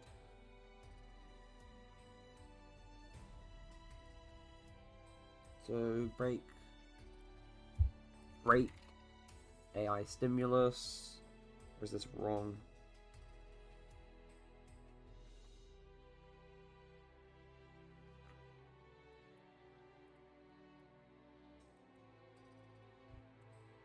Or am I... That's on target perception updated. And then there's perception info, I believe? Hold on. So, yeah, on target perception info updated, which gives update info. And if I break that, so we have the target's ID, which is the ID of the stimulus source, the target itself, which is the actor, and then stimulus, which is, this is one of the sad songs from Xenoblade Chronicles 3. We have this every single time and I always skip it because it's a vocal song and I don't know if I'd get copyright stricken for it.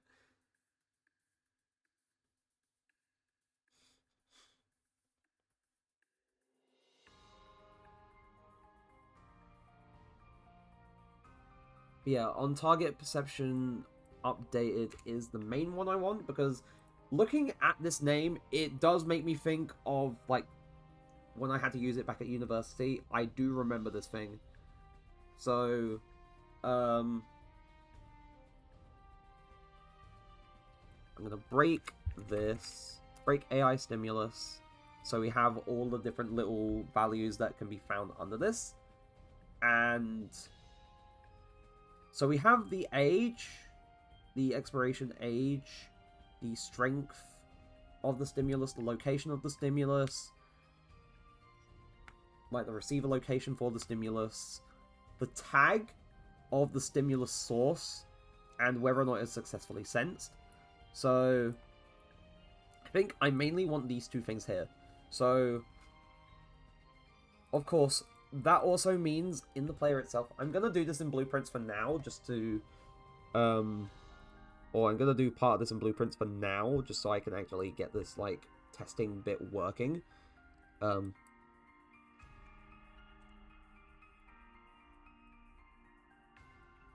I don't need those there anymore because that's handled in the code, but AI perception stimuli source.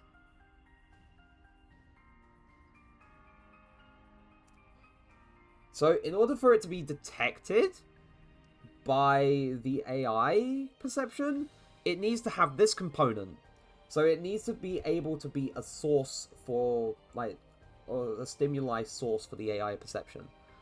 And then I need to add a tag to this. So if I add player as the tag, then, for example, if I was to, like, if I wasn't checking for, like, so print string, not key, print this out.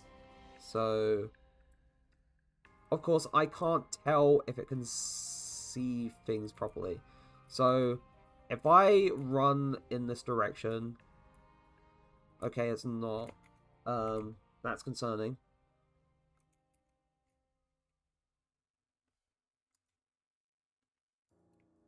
Like, your temp ground, yeah, your temp ground enemy, so it's not. I swear there was a. I'm trying to remember if there was a thing where I had an issue before.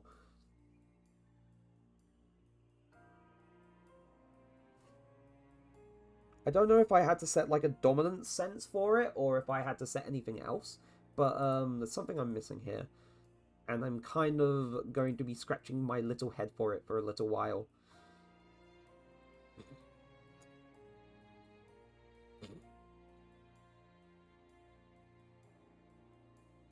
Yeah, sorry. I swear I've been slowly coming down with a cold as well.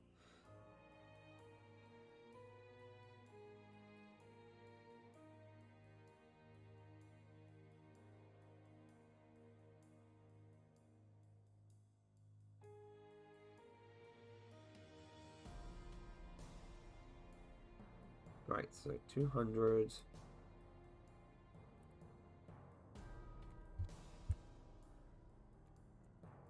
Do that thing majig, because,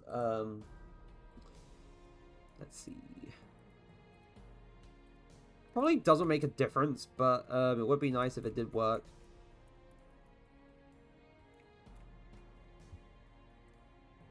If I look at the details, do you have... Yeah, you have the AI perception. So...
Okay, right.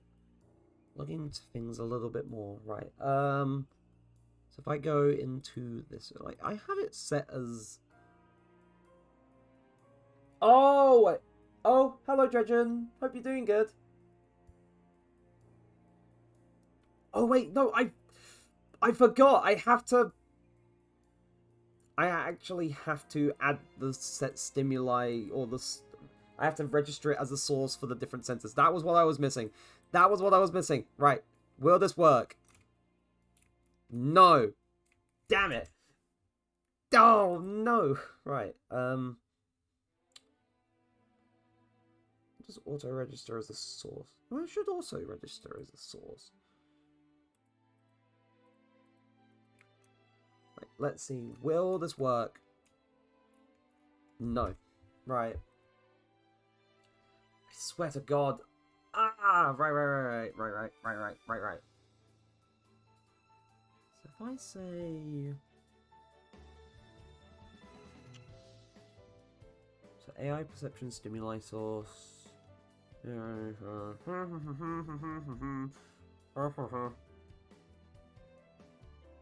That's good. As long as you had fun, that's all that matters. I mean, it sounds like a nice time. That's good. I'm trying to pick my own brains with this. Go. I was thinking, what the hell just fell in front of me? Right, so if I do what is being done, because I'm trying to look at a video and try and understand why I've missed for like a good few years. No, I am being thwarted by ads on YouTube mobile. Right, so get sense class for stimulus.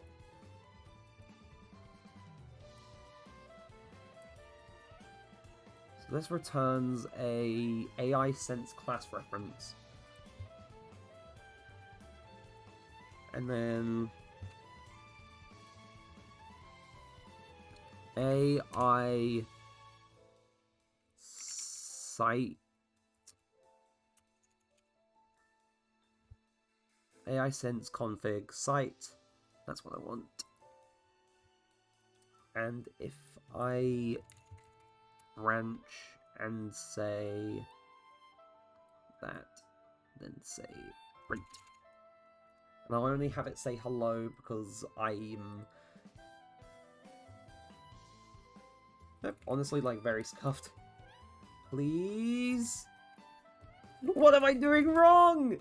I swear to God, I swear, like, trying to use this component was the one thing I kind of struggled with.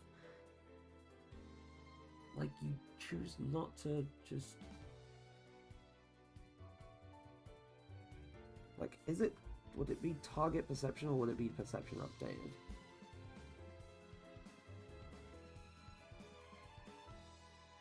No, it is on target perception updated.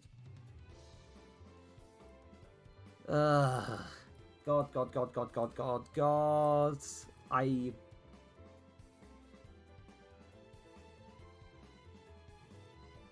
Knowing what to do is a terrible thing to lose. That's all I'm going to say.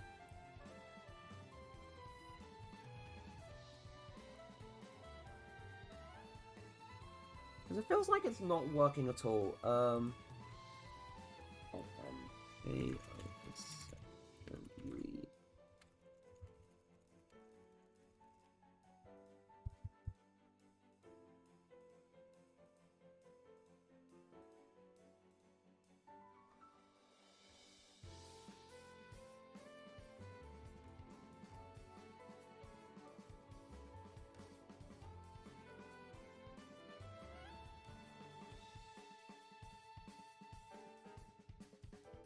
Do I really need to check all of them?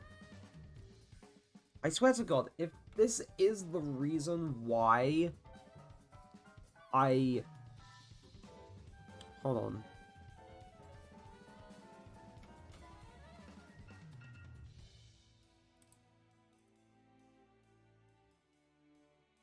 Yeah, but why...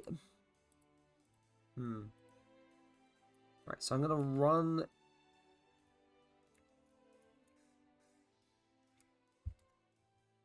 Still not.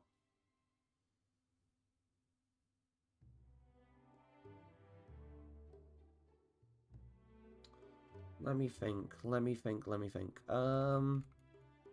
I did detection by affiliation. That's all set. Hold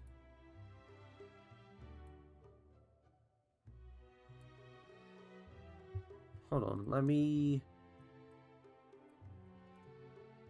say break.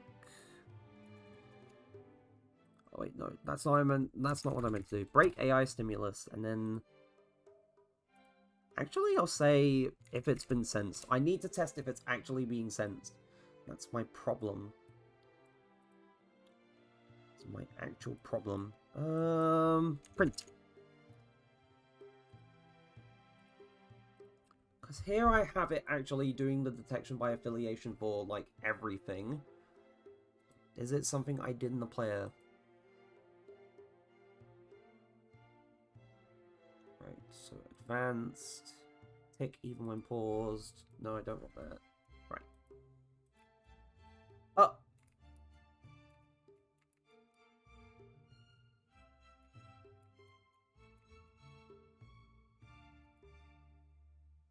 I think it worked. Hold on.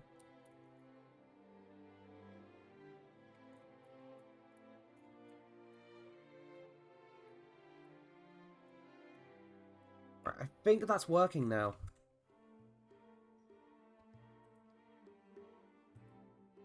Right, so it's being sensed, which is good. So now I need to make sure it's actually working right. So if the tag is equal to player,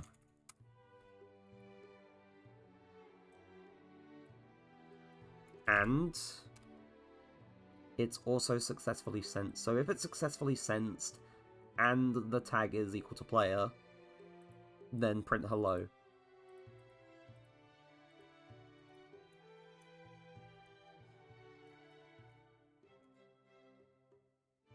Okay, that's not work. Right.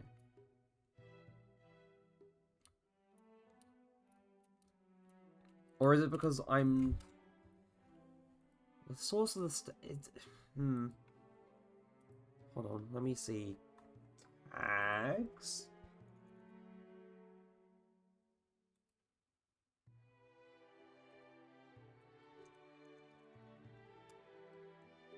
Right. Oh, whoops. Right, accidentally resized that. That wasn't good. Right.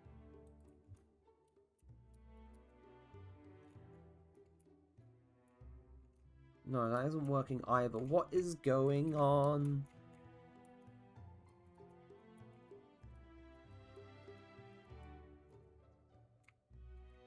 So you're not sensing the player, even though they have a tag on both themselves and on the stimuli source. The stimuli source is supposed to... Hold on. Player... On the AI perception stimuli source, yeah, it's... Player is... Yeah, it's spelled that way.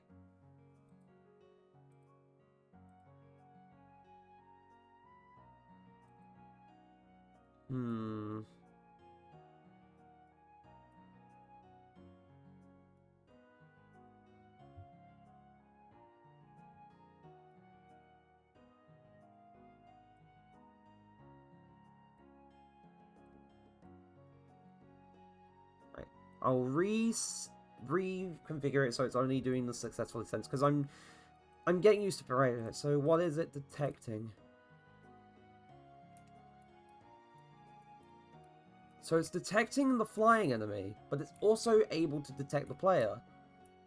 Like, you're able to detect the player normally.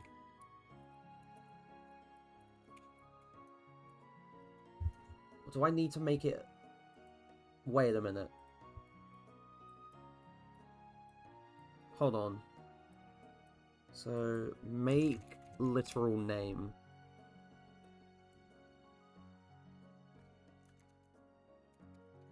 This probably won't make a lick of a difference, but it's worth a shot.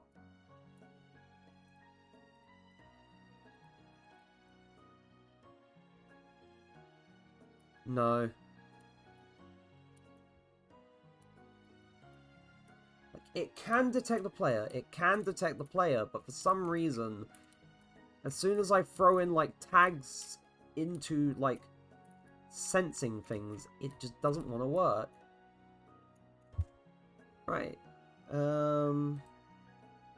This is an interesting little thing that I'm trying to figure out. But it's part of the journey. It is part of the journey that I am just learning everything again. Also, I forgot I need to take my important meds. Hold on.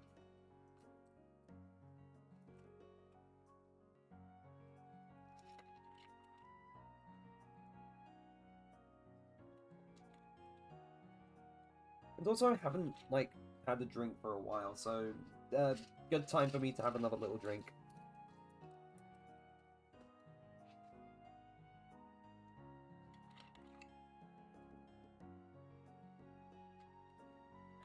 Lovely. Anyway, back to this.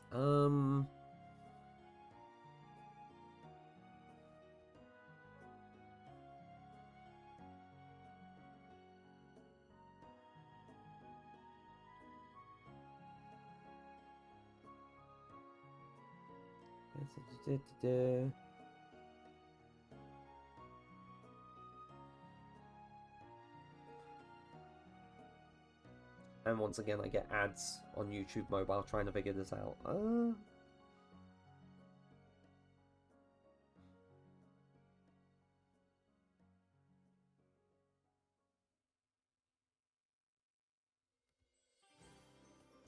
Right, so what I... Right, I'll try the other thing. I'll try the other thing that I saw in the video. Right, so... Get... Sense class for stimulus. And then...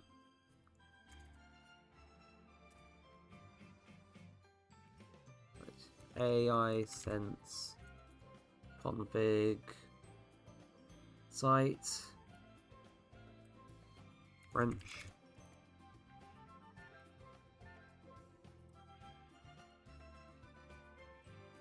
Because I was trying this before I actually set all the things to be like neutral or whatever. So print. I'm first testing this to make sure that this works. It does not, it does not, it does not!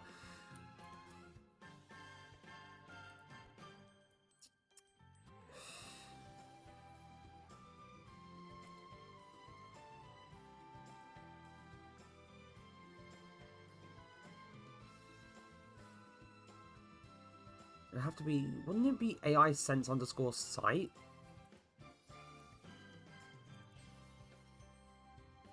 Site. Let's see what happens.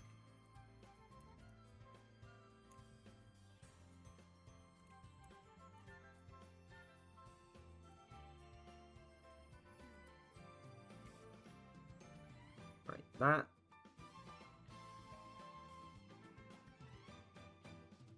Worked.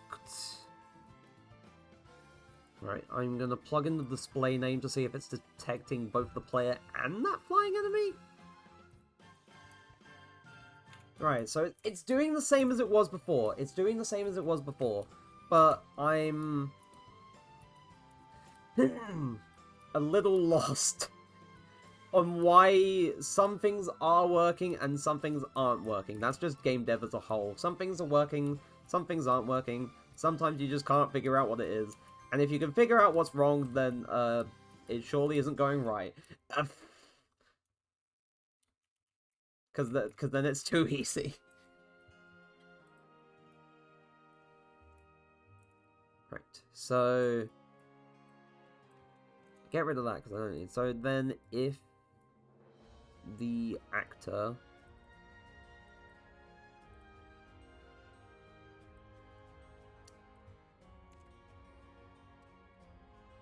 And then get player character...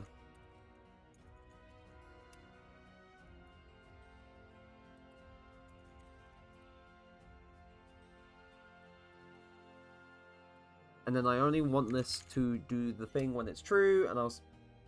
Whoops. I'll say player detected.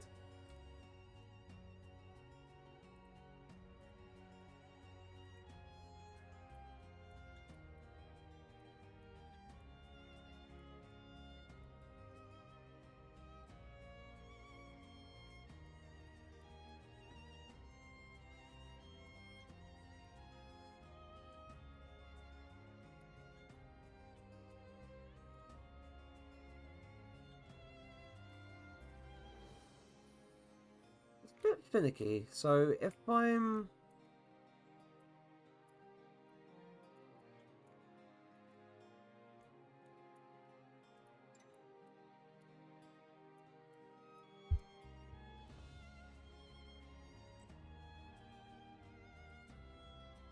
But I think that's doing it on... Alright, so if I say... break... So if I break the AI stimulus and...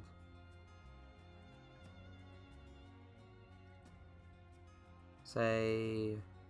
and then here, I just want to hide the unconnected pin, so we only have successfully sensed. So I only want it to be when it's successfully sensed.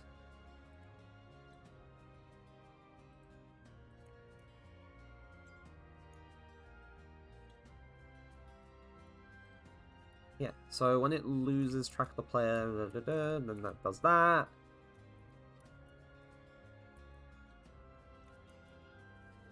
There we go.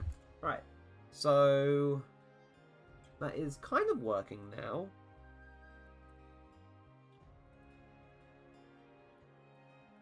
However, the thing I want to happen, instead of like printing these string statements, is... I'll get rid of that as well, because I don't need that at the moment, or probably anymore. Sorry.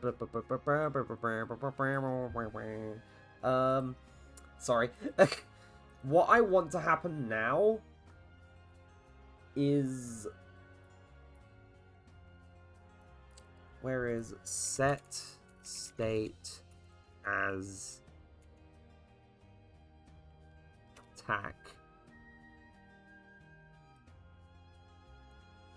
and I want the attack target to be set to the player.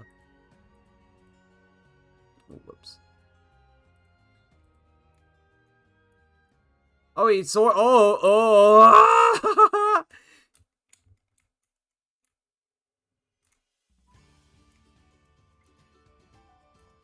He moves so quickly. Holy shit.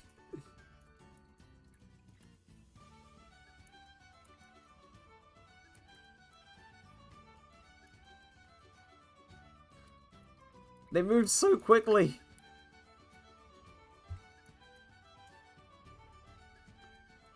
Right, that actually kind of gave me a little bit of a spook. That was funny. That was kind of funny.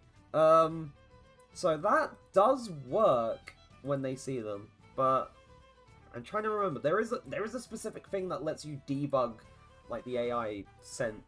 So debug AI sense UE5.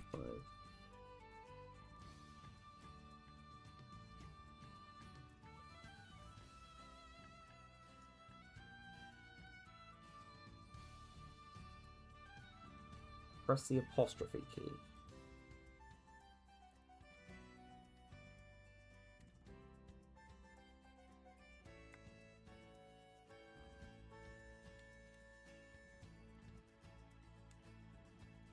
Oh, yep, there we go.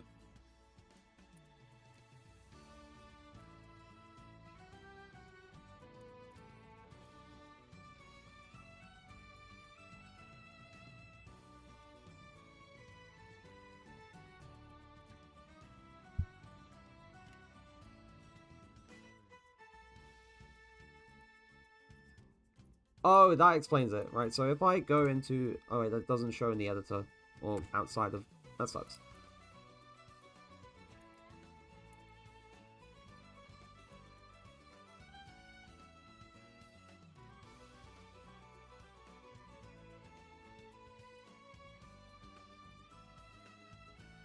Now, as you can tell... So it probably won't... Yeah, it won't be able to follow. But yeah, it has a very wide line of sight.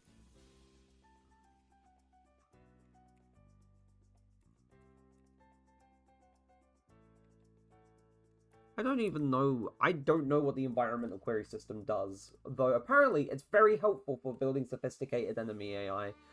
I don't know what it does yet, because I've never had to use it before. So, I'll be learning that eventually, which will be funsies. But at the moment...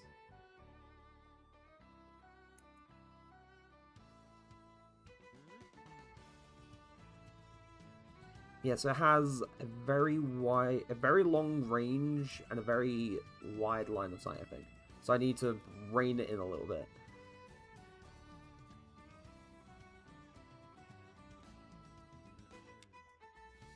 I wish you could debug the AI perception, like, without having to go into play mode, because it would make it so much easier.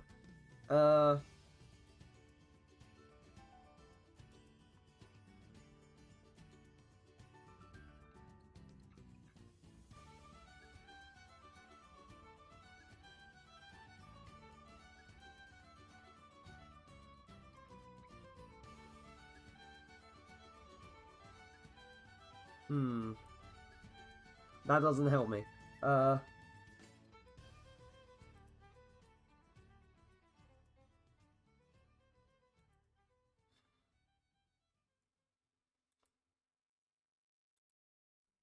Let's see.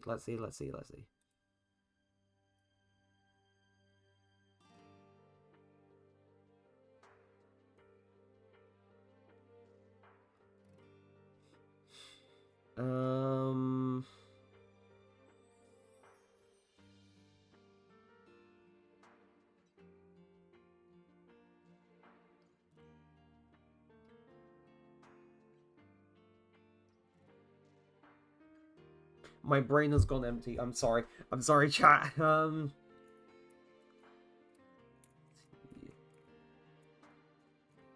yeah, no. Now I remember, I was going to adjust the AI site. I want it to be... And then 1,500 for the loose site radius.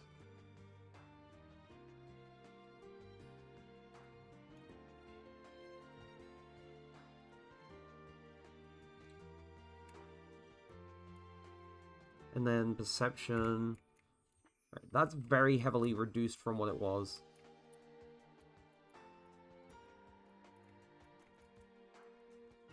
Yeah, so that was... I feel like that's okay. Though... How far to the side the AI can see...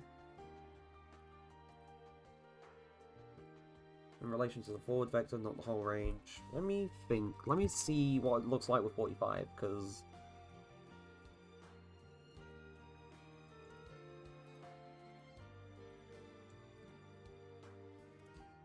Whoops! Right, and then perception...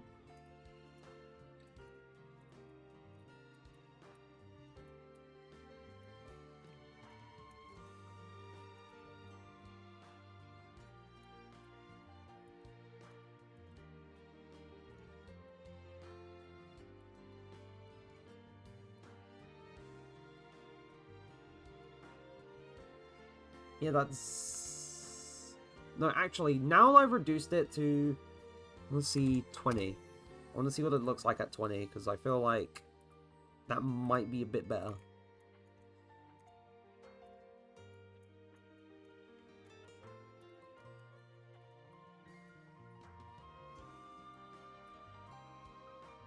Okay, that's a lot better. That's not as ridiculously wide as it was. Right, and see, now they see. Right.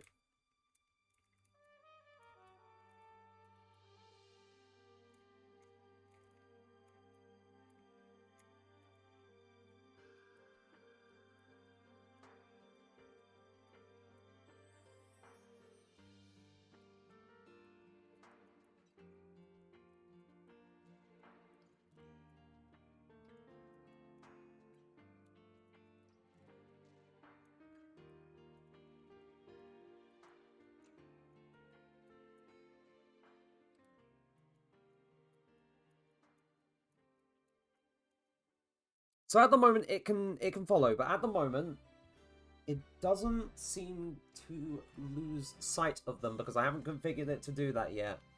So I'm going to try and sort that out. Because otherwise they'll just keep going round and round and round and round and round, and that does not seem like a fun thing to do. Or for a fun thing to happen as either.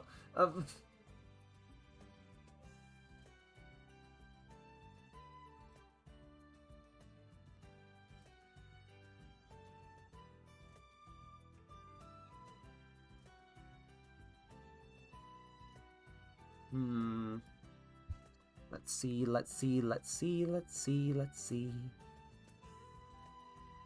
Back into the ground enemy.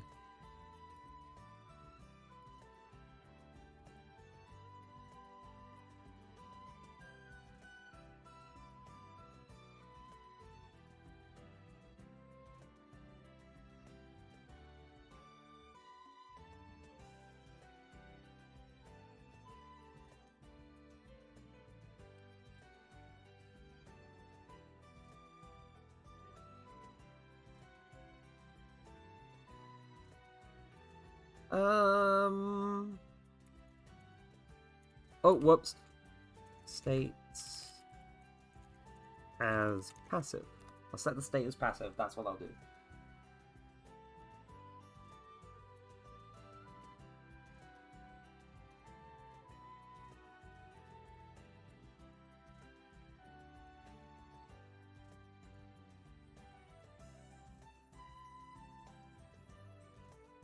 Right, and now if I break sight with the enemy, or if I get out of their range, so I think it's even the slightest thing that breaks its line of sight, like a cube, which is kind of a bit awkward.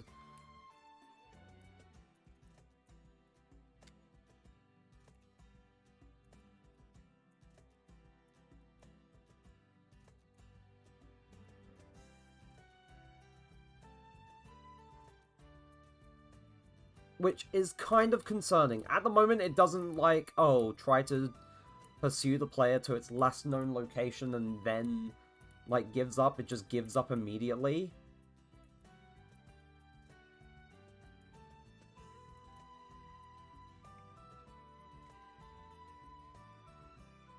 And also, I feel like...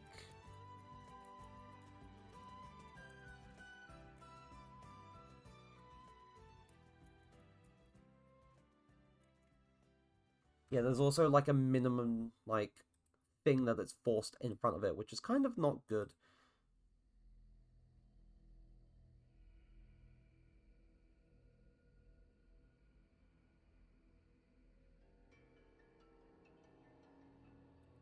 I'll set this to 0 just to see what happens, because this might be the thing that's affecting it.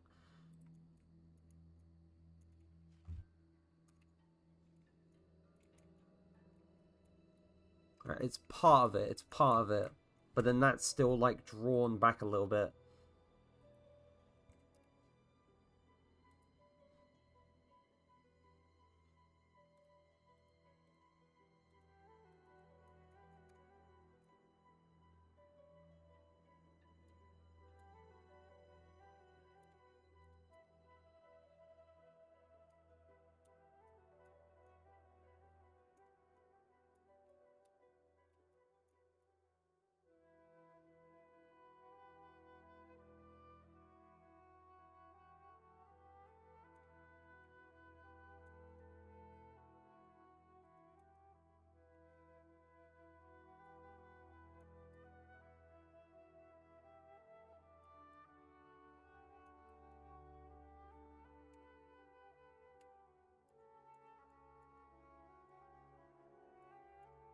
Oh, for some reason it's not showing... Why is it not showing it? Why?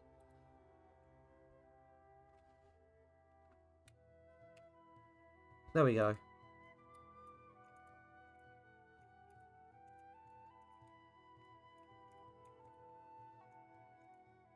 So now there's no, like, thing where if the player gets too close, then... Wait, what the fuck?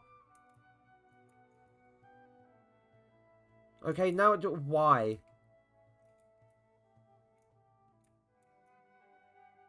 That's so weird. That is very weird.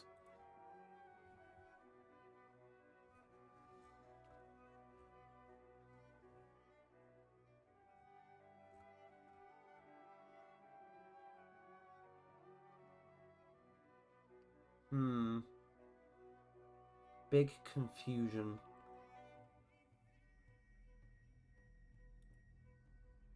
Very big confusion.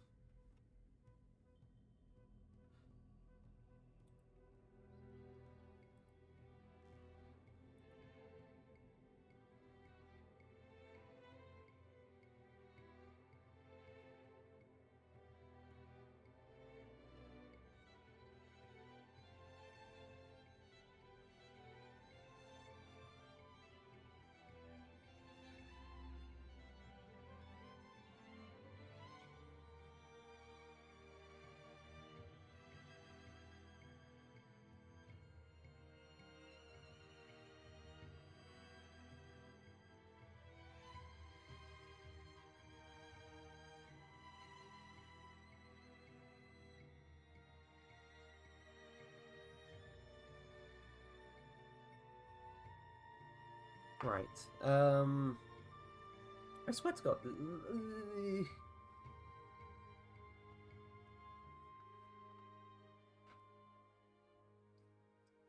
Let me see. Let me see.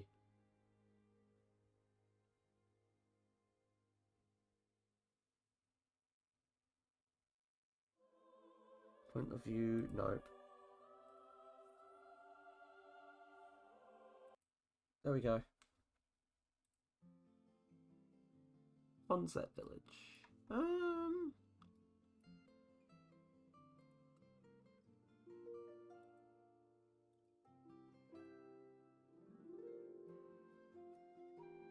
That's the flying enemy.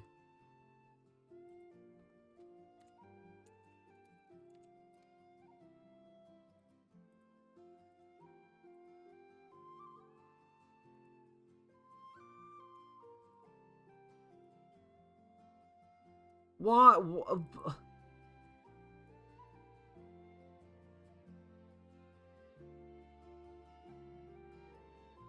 Oh wait, that's the wrong one. I did not set the move. Right. Whoops. Where is the grounded enemy? BT grounded enemy. Move to target. Maybe 150. I'll set 150 as its tolerance.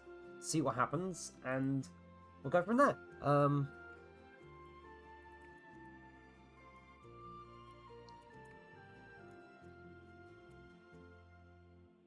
Right, there we go. It was definitely a matter of distance. I feel like even though, like, the cone is, like, directly from there, as soon as, like, the player, or the enemy, yeah, there's, like, a distance where if the player gets to, then the AI just kind of breaks.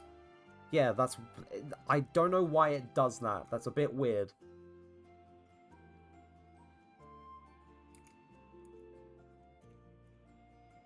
I don't know what happens there.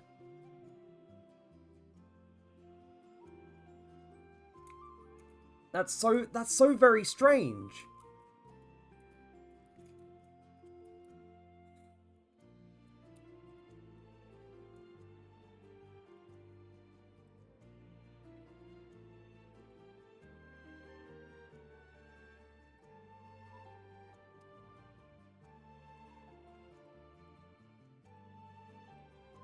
So let's see.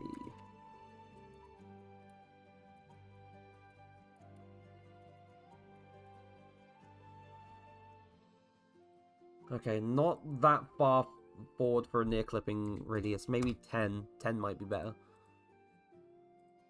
Because maybe it just needs a little bit and it just sort of flattens it out a little bit.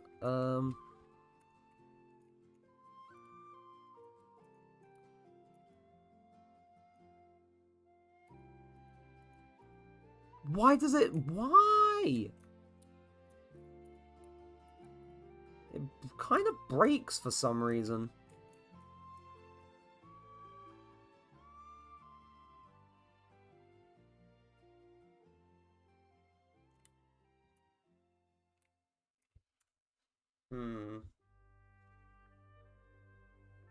It's quite a bit that kind of breaks the AI at the moment, which is a little bit weird.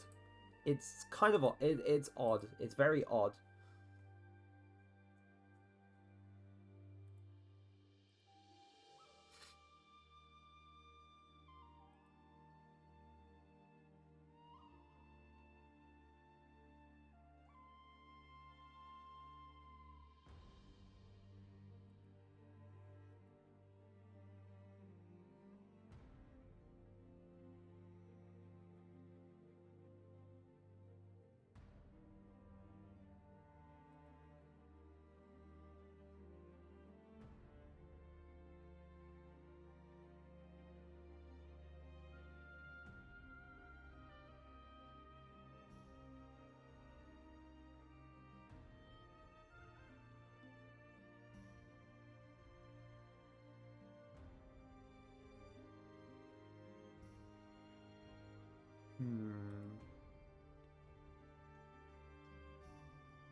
Yeah, so I can't figure out, right, so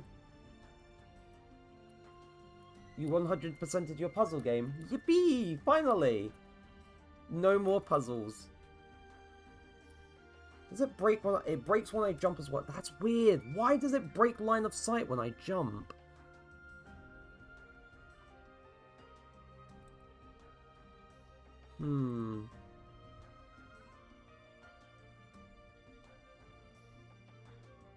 So odd. It's so weird. I definitely need to look into things with the AI perception a bit further, because some of this is kind of, it's kind of weird.